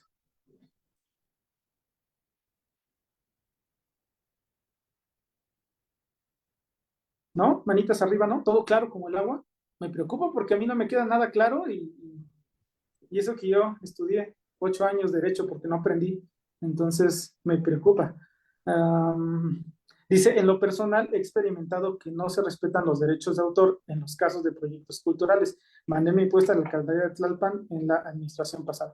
Es complejo esta cuestión del reconocimiento de los derechos de autor, porque derechos de autor hay dos cosas que se reconocen, los derechos patrimoniales y los morales. Entonces, luego no se reconoce ni uno, luego no se reconocen los dos, o luego sí. Entonces, va a depender de cada caso. El moral es este reconocimiento que tengo al proceso de creación de mi obra. Ahora, algo de, aprovechando el comentario de Jorge Inés, una propuesta cultural no es una obra artística, es una idea. Para que pueda ser susceptible de protección necesita estar en un soporte material. Entonces, si usted dice, es que se robaron mi proyecto, ¿y dónde está el soporte material de tu proyecto? Si solamente es un proyecto, los proyectos y ideas no se pueden proteger en derechos de autor hasta que no estén establecidas en un soporte material. Está en un libro tu metodología, ¿no? Está el taller si lo realizaste y derivado del taller hiciste un mural. Es ver el proceso creativo como tal, y la sola idea no es susceptible de la protección. Por eso ha habido muchas confusiones. Es de, me robaron mi proyecto. Pues claro que hay robos de proyecto, claro que pasa, pero también cómo proteges esa parte. Entonces, derechos de autor en todo un tema. Dice, ¿cómo se puede realizar una denuncia? ¿Cuáles serían los protocolos? Depende del tipo de denuncia, Angélica, pero generalmente hay que ir a un ministerio público. Por acá dice, les comparto la página de la INA, de la Normateca, en donde pueden encontrar algunas leyes y reglas. Perfecto, qué bueno, Rosa, muchas gracias por el aporte. Guarden esa de la Normateca, porque ahí, además de la Normateca del INA, hay un montón de libros bien interesantes, hay un montón de materiales que pueden acceder, y es una fuente de información bien valiosa. Y hay cosas, hay libros que se acaban de publicar y ya están en la Normateca, así que de acceso libre. Entonces sí, el protocolo es Ministerio Público, pero va a depender lo mismo, federal, local, municipal, es un Ministerio Público, generalmente en cuestión de patrimonio es un Ministerio Público federal, pero hay que ubicar muy bien el territorio, hay que googlearlo, hay que investigarlo antes de iniciar el protocolo, van a llegar, por eso se llama denuncia, porque básicamente la denuncia es llegar a acusar a alguien. Voy a acusar a tal fulanito que dañó el patrimonio cultural. ¿No? Voy a acusar a alguien. Entonces, esa denuncia, de denunciar una acción, eso es algo muy específico. Por eso es que nosotros como ciudadanos podemos acceder a ese tipo de denuncias. Y no tenemos que hacer otra cosa, porque el trabajo del Ministerio Público, el propio Estado, es darle continuidad y seguimiento a ese tipo de procesos. Acá presente, gracias. ¿Alguien más que quiera por acá compartir, levantar manita? ¿No? ¿Vamos bien? Aquí la invitación es que puedan, usted, maestra, por favor. Gracias. Pues nada más, quería compartirles por ahí, como escuchando, como lo que han compartido y lo que han opinado y preguntado. Veo que muchos de nosotros tenemos quizás la duda de, no quiero ser impositiva y no quiero llegar a una comunidad o un territorio a imponer, ¿no? Lo que yo creo que son para ellos la cultura, o cómo ejercen o practican o crean su cultura, ¿no? Entonces, en aras como bien dijo maestro, hay diferentes metodologías, ¿no? Muchas que tienen que ver durante todo el proceso de nuestros proyectos, y hablo desde el proceso de incluso de pensar el proyecto, ¿no? De cómo lo diseñamos. A la hora que nosotros empezamos a hacer a lo mejor investigación de campo o investigación de escritorio, empezamos a darnos cuenta de muchas vicisitudes. No quiere decir que sea malo una investigación de escritorio. Es mala solo si se queda ahí en el escritorio, ¿no? Si no vamos con la comunidad y hablamos con ella y la hacemos participante de ello. ¿Y por qué lo comento? Porque dentro de esta metodología de participación y de invitar y de hacer una escucha, como bien por ahí dijeron, es que también en siguiendo esta metodología de participar, podemos nosotros ofrecer a la comunidad o compartir con la comunidad qué significan los derechos culturales, porque no es una chamba nada más del gestor o la de la gestora cultural conocer qué es un derecho cultural y conocer la infraestructura que acompaña a los derechos culturales, ¿no? Es también justo un derecho de la comunidad conocerlos, ¿no? Y a lo mejor nuestra primer chamba como gestoras y como gestores es sensibilizar acerca de estos derechos culturales para que después haya un autorreconocimiento de esta comunidad sobre cómo quieren ejercer estos derechos culturales, qué si quieren, qué no quieren, y entonces en función de eso empezamos nosotros a diseñar nuestros proyectos y empezamos a diseñar, ¿no? porque si ellos ya reconocen que dentro de los derechos culturales está alguna práctica artística o alguna práctica en función de la artesanía o cualquiera de ellos que se ejerzan en ese territorio con esa comunidad, entonces empiezan a reconocer qué es lo que está sujeto de derecho, qué no, como bien decía maestro, a lo mejor el proyecto como tal no está sujeto a hacer a poder registrarlo, pero a lo mejor una metodología sí. Y entonces hay que practicar o hay que compartir las diferentes metodologías y a lo mejor diseñar una nueva, y entonces esa sí podría ser nosotros que la podríamos registrar. Pero me parece que acá lo importante es llegar a los territorios. Siempre, si tú no eres parte de este territorio, tenemos que saber que somos externos a este territorio y a esta comunidad. Entonces hay que llegar a ofrecer algo, ¿no? No podemos llegar y preguntarles, oiga, ¿me puede decir usted qué son para usted las prácticas culturales y demás? No, hay que compartir con la comunidad, adentrarnos con ellos, conocerlos y ofrecer también nuestra chamba, ¿no? Nuestros conocimientos en el saber de que ellos tienen sus propios conocimientos y se van tejiendo. Y entonces a lo mejor reconocen qué prácticas están haciendo ellos y que son parte de los derechos culturales, y entonces ahí empezamos un andamiaje propio para la comunidad. Y a la hora que nosotros soltemos ese proyecto, la comunidad se lo apropia y continúas siendo como ellos quieran ese proyecto, ¿no? Pero ya hay ahí un andamiaje desde la propia comunidad, desde lo que quiso la propia comunidad. Ya nos acercamos sin imponer, ya nos acercamos preguntando, sensibilizando, compartiendo. Gracias. Gracias, gracias, maestro. Y justo una forma de acompañar estos procesos es que las instituciones también tienen un proceso de apertura y de diálogo. Un ejemplo, estoy pensando en hacer un proyecto de cocina tradicional, pero estoy notando que las cocineras, hay una cuestión de violencia y una alerta de género tremenda. Bueno, pues lo que puedo proponer es ir a la Comisión de Derechos Humanos, ir a las diversas instituciones de género y solicitar algún tipo de acompañamiento por profesionales. Puedo buscar una capacitación de forma gratuita. Muchas de las instituciones tienen catálogos completos de cursos, de talleres, de capacitación, que compañeros que están dentro de las instituciones dicen, aquí están, pero no se están utilizando, o porque no hay, no está la otra parte de los gestores, promotores que nos dicen, mira, aquí necesitan, ¿no? Vénganse para acá, porque ahí están esos procesos. Entonces, por ejemplo, la comisión tiene muchísimos cursos, talleres, en diferentes áreas. Uno puede marcar directamente, decir, oye, mira, estoy en un contexto de esta forma, necesito, ¿no? O tal vez una propuesta de acompañamiento, de apoyo, sí la dan. El propio Instituto también de Antropología e Historia da acompañamientos también, donde pues ellos van a hacer valoraciones técnicas. También tengámosle paciencia en las instituciones, tienen un montón de trabajos saturados. Vivimos en uno de los países donde en cada esquina sale cuestiones de patrimonio cultural. Entonces es muy complejo que se puedan dar abasto para todos estos territorios, pero hay formas también, como decía la maestra, de poder acercarnos y de no llegar a este tipo de mecanismos de exigibilidad, sino de irnos un poco antes y trabajar bajo un esquema de prevención. Yo les comparto estas 4 figuras, pues un poco para poder conocer, pero vamos a conocer el punto extremo, ¿no? La idea es que nosotros, a partir de la prevención, del diagnóstico, del diálogo, de la participación, podamos evitar caer en una situación de estas, pero también si ya encontramos en una situación, tampoco no vayamos a sentir que no podemos hacer nada. Que digamos es que las instituciones tienen el martillo todopoderoso que aplastan y que no podemos hacer otra cosa. No, en realidad sí se puede. Y también como instituciones, aprovechando justamente que hay varios compañeros, compañeras en instituciones, pues saber que no es tan fácil decirles no a una solicitud de un préstamo, de un espacio público, ¿no? No es sencillo. Hay que argumentar, hay que justificar, hay que dialogar, ¿no? Entonces, creo que estos acompañamientos que realizamos tienen que ver con algo que ahorita vamos a hablar de las políticas públicas y que tiene que ver con algo de que yo siempre he pensado de la coherencia, trabajar bajo un esquema de prevención y de revisar el ser coherentes de qué modelo de gestión cultural estoy planteando y desde dónde estoy hablando de la noción de cultura.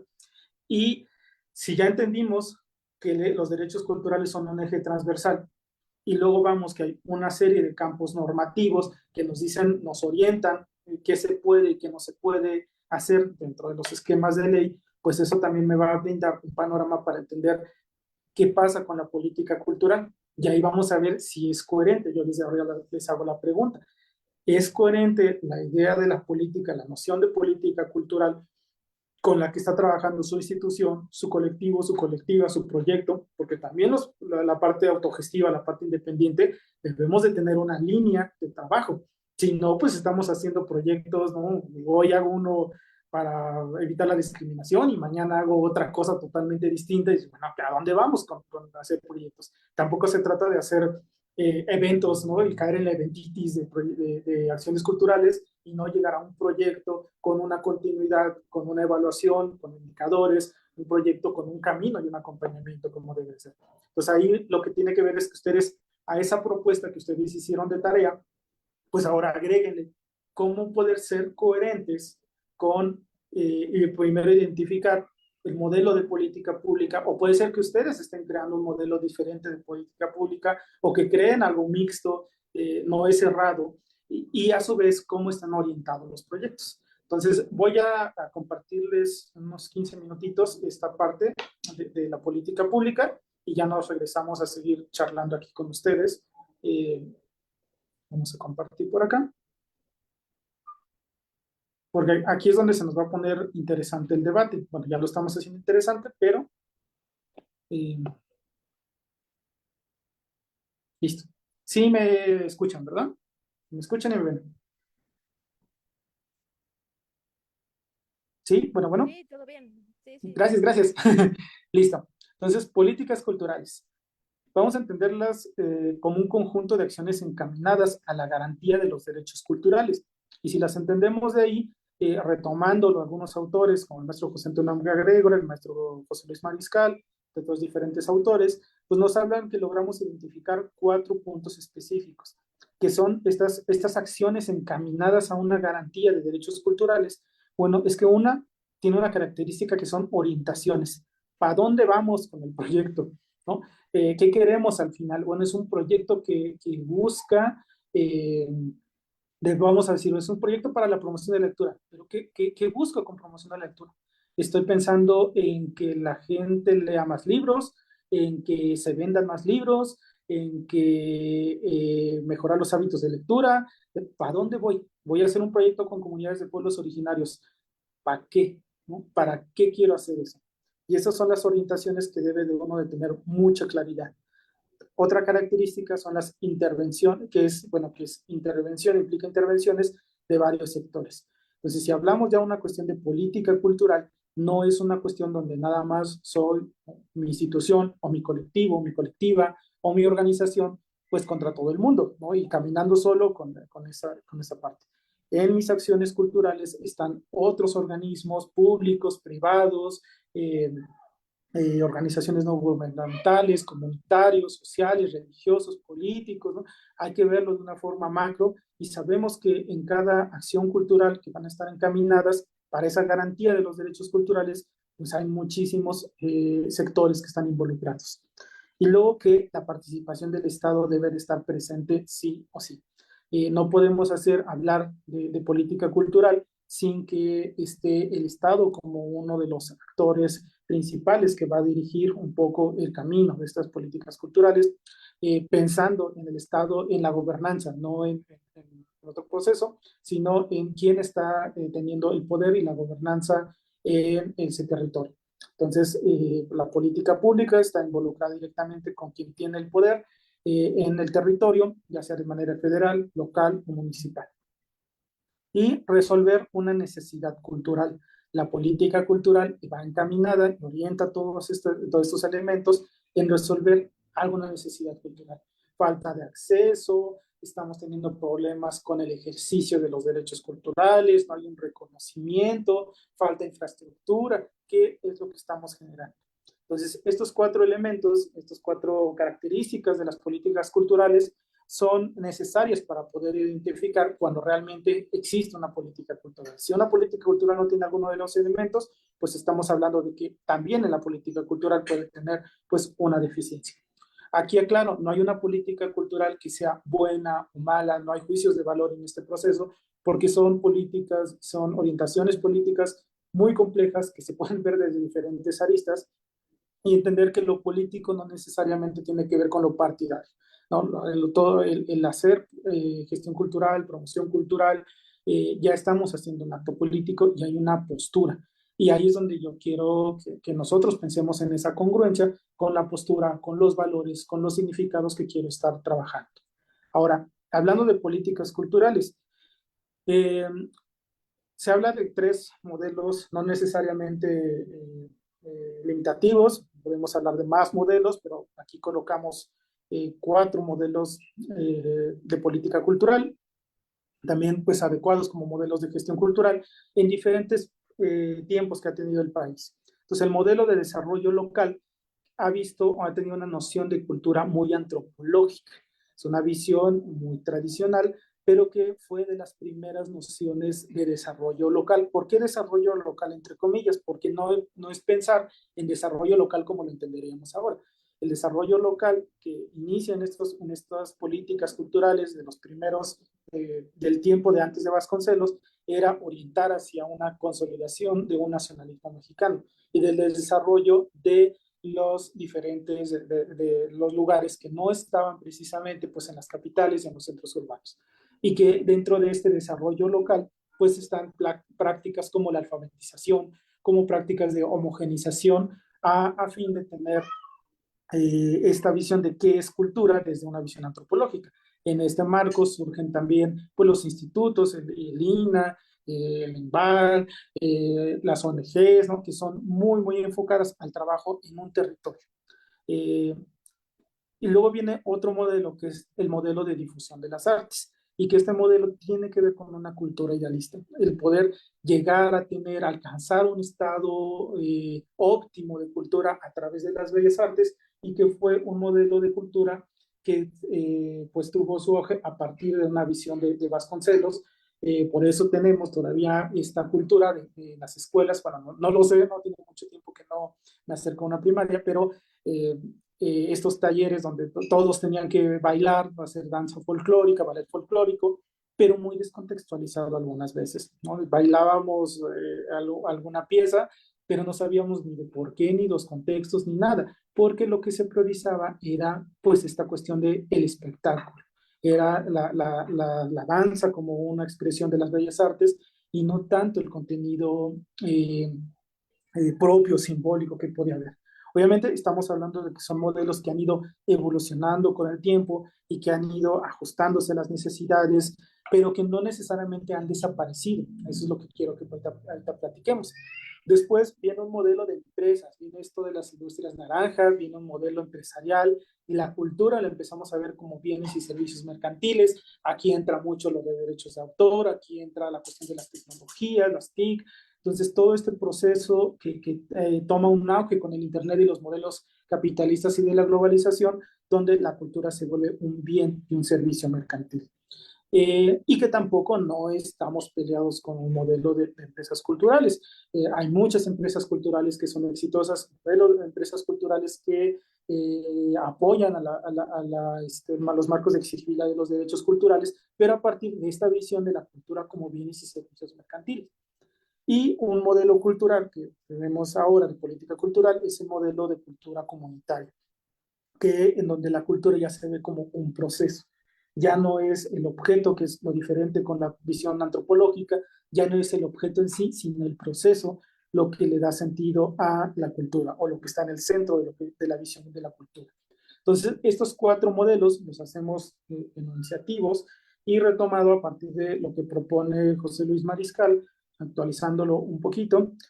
Igual por ahí les compartimos el libro, lo pueden encontrar ahí digital, pero está bien interesante porque estos modelos, a pesar de que tienen un tiempo histórico en el que tienen una fortaleza en México, en la construcción del Estado-Nación, pero que todos los modelos siguen vigentes en diferentes territorios, en diferentes medidas, en diferentes propuestas. Entonces vamos a ver que cuando hablamos de que el Estado, entendiéndose como el gobierno mexicano, o el gobierno de alguna entidad federativa tiene durante su sexenio o durante su trienio o cuatrienio, depende del territorio, tiene un modelo de desarrollo local. Ah, bueno, pues ese es un modelo de política pública y tiene que ver con un modelo de política cultural. O si el modelo de política cultural en ese territorio es modelo de empresas culturales, pues vamos a conocer las orientaciones, los programas y los proyectos, los cambios en la normatividad que van enfocados a ese modelo cultural. Por eso es que hay que ver la congruencia. ¿Qué pasa si estoy en un territorio que tiene un modelo de política cultural empresarial basado en las industrias naranja, basado en la cultura como bienes y servicios, y voy y propongo un proyecto sobre las artes, la difusión de las artes, o sobre un proyecto comunitario? No va a tener una aceptación tan inmediata y voy a tener que ajustar y enmarcarla también en la parte jurídica, argumentarla con más fuerza para que pueda ser aceptada porque su línea, su orientación política y cultural está encaminada en otra visión. Entonces, y podemos encontrar más. Este es un pequeño ejercicio y que esta tablita que está en este librito de políticas culturales, unas revisiones de la gestión cultural, ya un libro de hace algunos años, me parece que del 2009, 2010, ahí, y que encontramos estos. Yo agrego de forma, haciendo un pequeño ejercicio para provocador y a su reflexión, de que veamos cómo se va diferenciando estos modelos de política cultural pues que se propone, ¿no? Cuando estamos hablando del desarrollo local, estamos hablando que a la agente cultural se le denomina como promotor. A la influencia que puede generar, generalmente se daba en escuelas rurales, era muy de llevar la cultura a los lugares, se dan las misiones culturales, ¿no? Desde los años 60, ¿no? Hay estas campañas de llevar la cultura, de llevar las campañas de alfabetización a otros territorios. Hay un perfil de la gente cultural en el que si nos entendemos como promotores de esta visión cultural, pues nos vemos como pues estos análisis de realidades, de la organización social, agente de cambio social y la relevancia en el proceso. Y luego viene una unidad de producción, el proyecto de desarrollo comunitario, de documentación o de promoción de las tradiciones, etc. Y los espacios son comunidades, Instituto Nacional de Antropología Histórica, ONG, tenemos espacios muy formales y muy específicos para trabajar ese desarrollo local. Pero veamos la gerencia empresarial o el modelo de industrias culturales. Este es diferente, se les denomina como administradores de la cultura o empresarios de la cultura. Su influencia es hacia las industrias culturales, es una cuestión muy funcionalista o evolucionista. El perfil de la agente cultural es de administración o financiamiento o la planeación por resultados en marketing. La unidad de producción son de conciertos, revistas, discos, programas. Tenemos un producto ya en concreto, vean la palabra el producto, ¿no? Espacios, industrias culturales. Pero también tenemos el otro modelo de la difusión de las artes, donde somos difusores o extensionistas, ¿no? El modelo vasconcelista, el modelo de evolucionista. El perfil de la agente cultural es para la difusión cultural, esto que yo les comentaba con los estudiantes, que tenemos este chip para difundir la cultura, ¿no? Para difundir el patrimonio cultural. Bueno, este perfil de la difusión viene desde una cuestión de este modelo. Conocimiento de las artes, la relevancia de la producción artística. La unidad de producción son los talleres de arte, festivales, conciertos, concursos, formas de visibilizar como tal expresiones artísticas, y dentro de los espacios vemos museos, galerías, universidades, entre otras. Y a esto le agregamos un poco el modelo de cultura comunitaria, donde el facilitador o el mediador o la nominación de la gente lo encontramos desde facilitadores, mediadores, animadores, animador sociocultural, donde ya encontramos que él no tiene la varita mágica. El agente cultural solo es un agente de cambio, pero no es el que va a cambiar a la comunidad.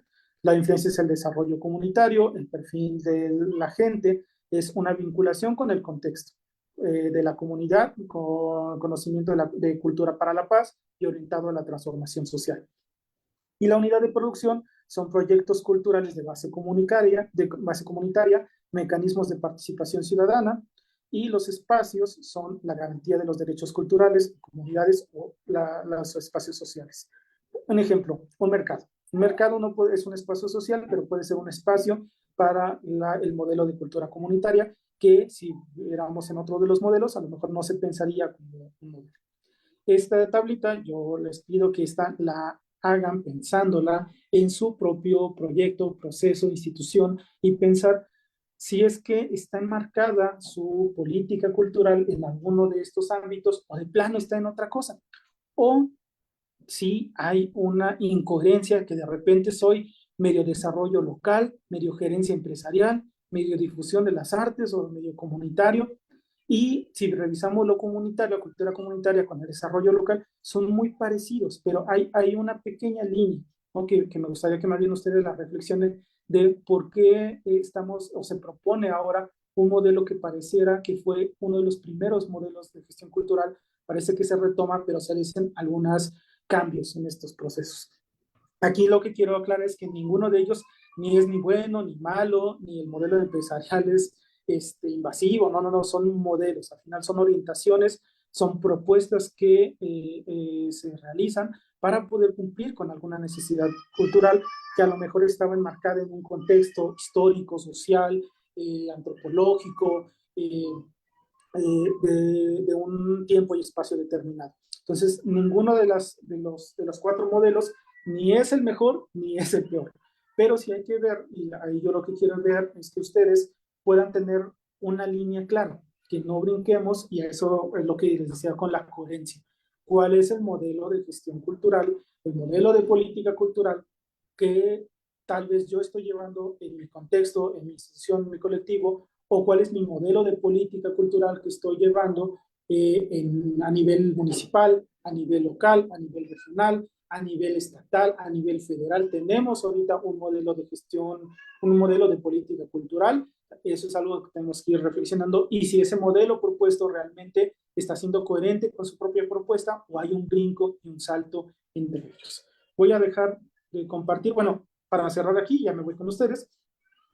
Este pequeño diagrama que habíamos visto la sesión pasada sigue cultura, política cultural, normatividad, el proyecto cultural, la institucionalidad, pero a los derechos culturales le agregamos otra eje transversal que son las propias acciones culturales. Y las acciones culturales que están enmarcadas por la propia política, por la propia normatividad, por el propio proyecto cultural y la propia institucionalidad.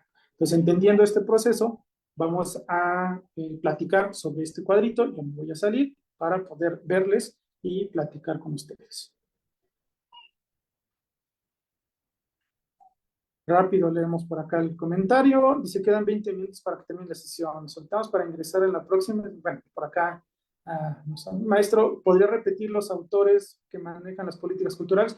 Está el maestro José Antonio Magregor, está el maestro José Mariscal, está la maestra Liliana López Borbón. Hay una serie de autores increíbles y buenos maestros que pueden acercarse con una gran cantidad de enfoques sobre la metodología, sobre análisis de políticas culturales. Y se puede dar un ejemplo. Yo identifiqué mi proyecto en perfil de la gente, pero me gustaría tener un ejemplo para desarrollarlo mejor. Ahorita lo checamos. Ahorita checamos un ejemplo. Una disculpa, está fallando mi internet y no me voy a registrar. Bueno, por acá. Listo. Vámonos con ustedes. Cuéntenme. ¿Qué opinan? ¿Cómo está este ejercicio de análisis sobre la coherencia y la transversalidad en este ejercicio de los derechos culturales en cada una de sus acciones? Porque creo que ya no se las puse tan fácil. Ya con esto ya se complicó la cosa, porque no, si la institución no me hace caso o si es violatoria de derechos humanos, bueno, puede ser que no hay un marco normativo, pero también puede ser que su orientación de política pública no esté afín o no sea coherente o tenga un mecanismo de evaluación bien diferente a la propuesta que hace. No sé, hay muchísimas posibilidades. Me gustaría escucharles. Cuéntenme. Levanten la manita hasta aquí, cómo vamos, este proceso de reflexión. No hay respuestas buenas, malas, no es examen, no se preocupen, no se estresen, veo sus caritas de pánico, y si la riego con lo que voy a decir, para esto son los espacios, para poder apapacharnos y abrazarnos y ir caminando también en nuestras dudas y comentarios.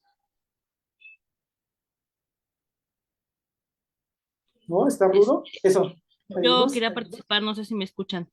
¿Quién eres? ¿Tu nombre? Samantha. Samantha y luego Luz. Ok. ¿Sí me escuchan bien? Sí. Sí, te escuchamos. Ay, gracias. Bueno, me presento porque no me había presentado. Mi nombre es Samantha Guerrero Yo fui estudiante de Ciencia Política y Administración Urbana en la UACM. Ya estoy en proceso de titulación y mis prácticas profesionales las estoy realizando en Circo Volador, en el Centro de Arte y Cultura Circo Volador. Yo no conocía Circo Volador y es una experiencia muy, muy padre. Me ha acercado a la cultura de una manera que no me imaginaba, porque obviamente desde mi carrera pues la pasamos muy superficialmente, ¿no? Entonces, pero sí, al ver este tipo de modelos de políticas culturales, pues yo lo centro en la gerencia empresarial. ¿Por qué? Porque Circo Volador pues sí inició como un proyecto en el cual buscaban quitar a los chicos de las calles, evitar el pandillerismo, como un tipo pilares, ¿no? Pero obviamente un proyecto como más, ¿cómo se podría decir? Un proyecto más enfocado en evitar que los jóvenes tuvieran adicciones y eso, ¿no?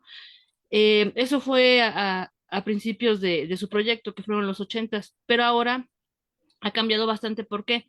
Porque los chicos ya no van a Circo Volador porque pues ya van a Pilares, obviamente porque hay muchos pilares en muchos lugares y han dejado de ir a circo. Aparte de esto, los costos de los talleres han ido aumentando. ¿Por qué? Porque obviamente el circo también no depende de ninguna administración, también ellos buscan sus propios recursos y entonces tienen que subir un poco los costos para que puedan subsistir, ¿no? Independientemente del apoyo que tengan de los jóvenes. Entonces, en circo pues, se manejan conciertos, se manejan venta de discos, obviamente en colaboración con los grupos que se presentan, venta de playeras, cosas así, ¿no? Entonces, el proyecto para mí es algo muy, muy interesante porque, ay, creo que ya no me escucho. No, sí, te Porque escuchamos. inició muy bien, pero ahora siento que se les dificulta poder mantener esa meta, ¿no? De los chicos, de quitarlos de ciertos delitos y por el costo, ¿no? De sus talleres que va en aumento. Insisto, porque no tiene otro tipo de recursos. Lo buscan en fundaciones, lo buscan con empresas, lo buscan con convocatorias, pero sí, viendo este tipo de modelos, como que siento que ya está perdiendo ese sentido social y se está enfocando un poco a lo monetario porque pues son necesidades para que el centro subsista, ¿no? O sea, Claro, entonces, sí, estoy viendo ese perfil en este cuadro que tú nos muestras. claro, y ahí está interesante la reflexión porque vean cómo una propuesta desde la industria cultural pues tiene problemas cuando el Estado tiene una visión y apoyo a un modelo de política cultural diferente. Entonces implica una reconfiguración de metodologías, de procesos, de acciones que se tienen que gestionar. Entonces tampoco no es que el circo de Volador, porque luego diríamos, ¿por qué no van al circo volador? Ah, pues es que ya están abriendo otra oferta.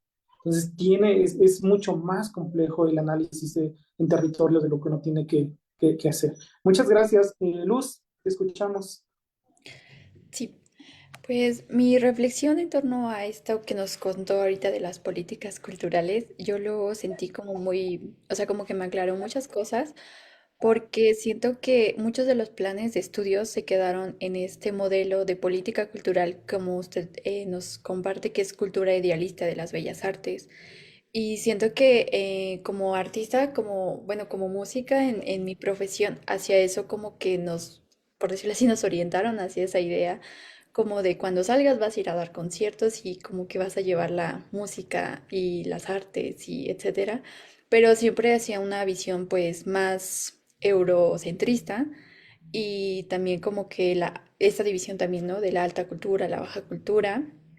Y pues muchos compañeros, o sea, como que sí se empezó a dar esta reflexión como de la música tradicional y que no se enseña dentro de los planes de estudio en México y cuando crearon incluso una escuela de mariachi ha sido muy criticada las escuelas de mariachi y pues por muchas razones, o sea, como que siento que se ha visto en muchas aristas, pero creo que hablar de políticas culturales para, en este caso, escuelas, creo que sería muy importante para de alguna manera entender en qué política cultural nos vamos a comunicar o entender y que tal vez cada quien pueda elegir, como dice, no hay ninguna buena ni ninguna mala, pero al menos sí como ahora también como en el campo profesional y también aplicando a becas, he escuchado a muchos pues compañeras y compañeros que mencionan que sienten mucha molestia porque dicen que ahora todos los pues los programas de apoyo se están encaminados justamente a comunidades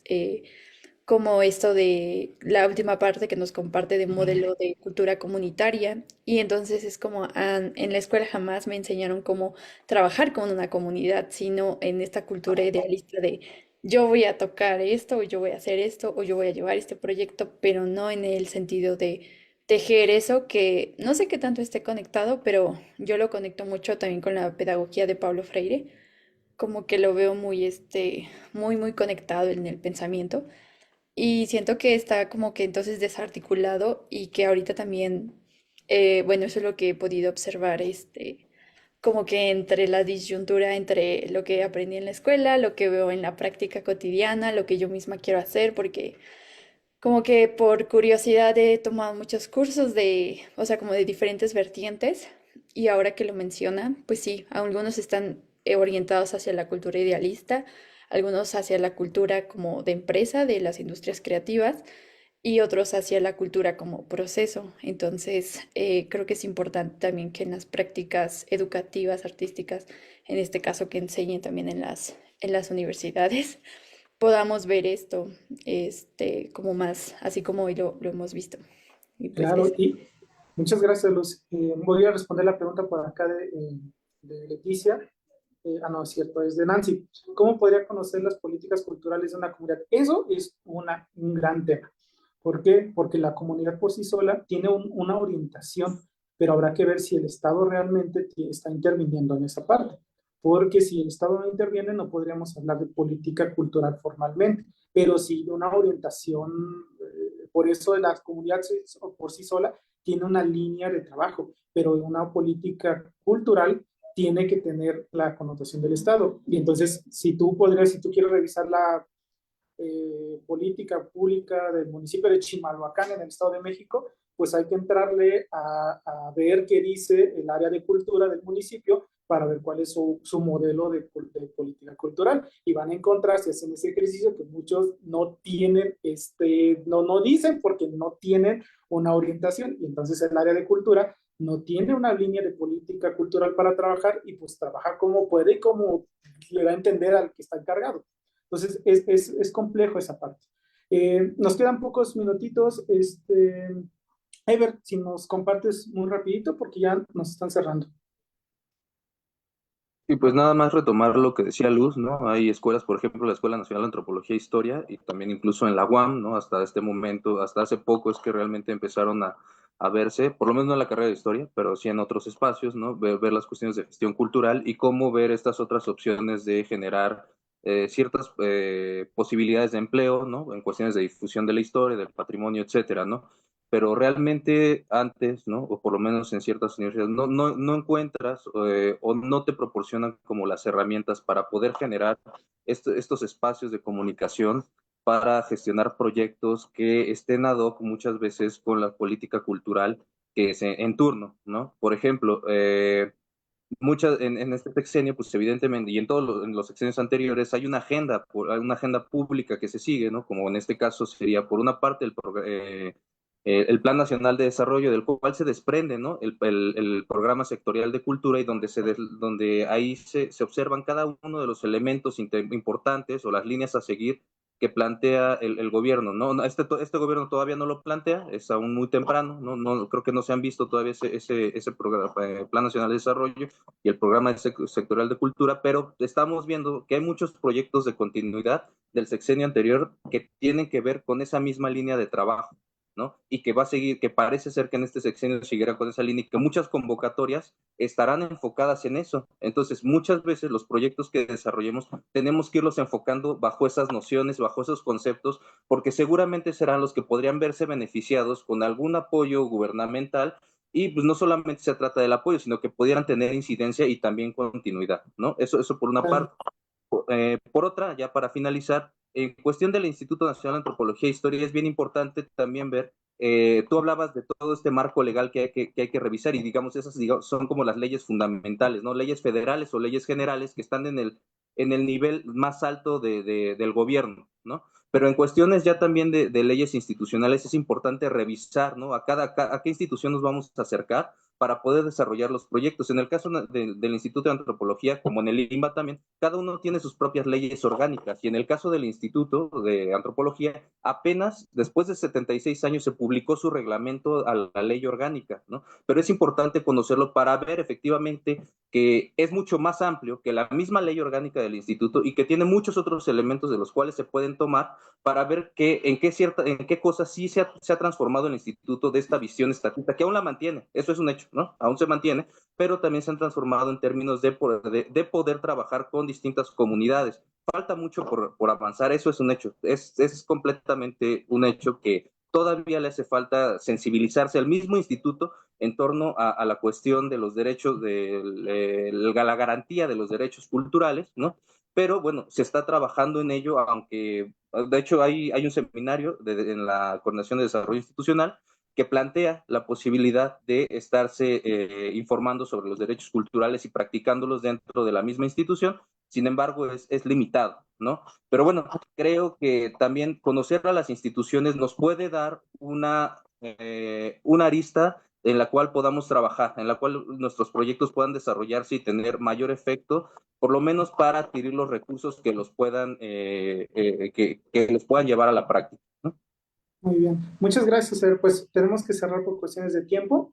Verá mucho, yo con esto despido y nada más leo el comentario de Dulce, y con eso justo es una buena reflexión. Podemos llegar a una comunidad y tener una relación más cercana con las personas, y así poder conocer más sus políticas y criterios. Y con eso creo que hay que empezar a quedarnos, acercarnos, escuchar, dialogar, participar, y yo también estoy feliz de haberles escuchado. Me da mucho gusto que el seminario esté tan nutrido, tan platicadito, que se haya convertido en un diálogo. Y pues no me queda más que agradecerles por este tiempo y invitarles a que sigan con las demás sesiones. Y para mí un gusto estar compartiendo, y cualquier cosa pues estamos aquí a la orden para seguir compartiendo. Gracias, maestra. Le doy la palabra. Gracias, maestro Víctor. De todos modos, lo está invitado a la última sesión para hacer las conclusiones y generar el documento entre todos. Y bueno, pues nada, agradecerles a todos y a todos los que estuvieron presentes en esta sesión, y recordarles que la próxima sesión sería el miércoles, y estaríamos viendo un tema, ya vamos a pasar un poco más a estudios de caso. En esta sesión vamos a ver radios comunitarias en el contexto de la divulgación de saberes, y nos va a acompañar la doctora Patricia Ortega. Entonces, acá ya empezamos a bajar un poquito cómo se activan o cómo se accionan las políticas y todo lo que tiene que ver con la legislación que nos ha compartido el maestro Víctor en proyectos ya que están ejecutándose. Y pues bueno, muchas gracias a todas, a todos, y nos vemos el próximo miércoles. Hasta luego. Gracias. Un gusto. Gracias. Gracias.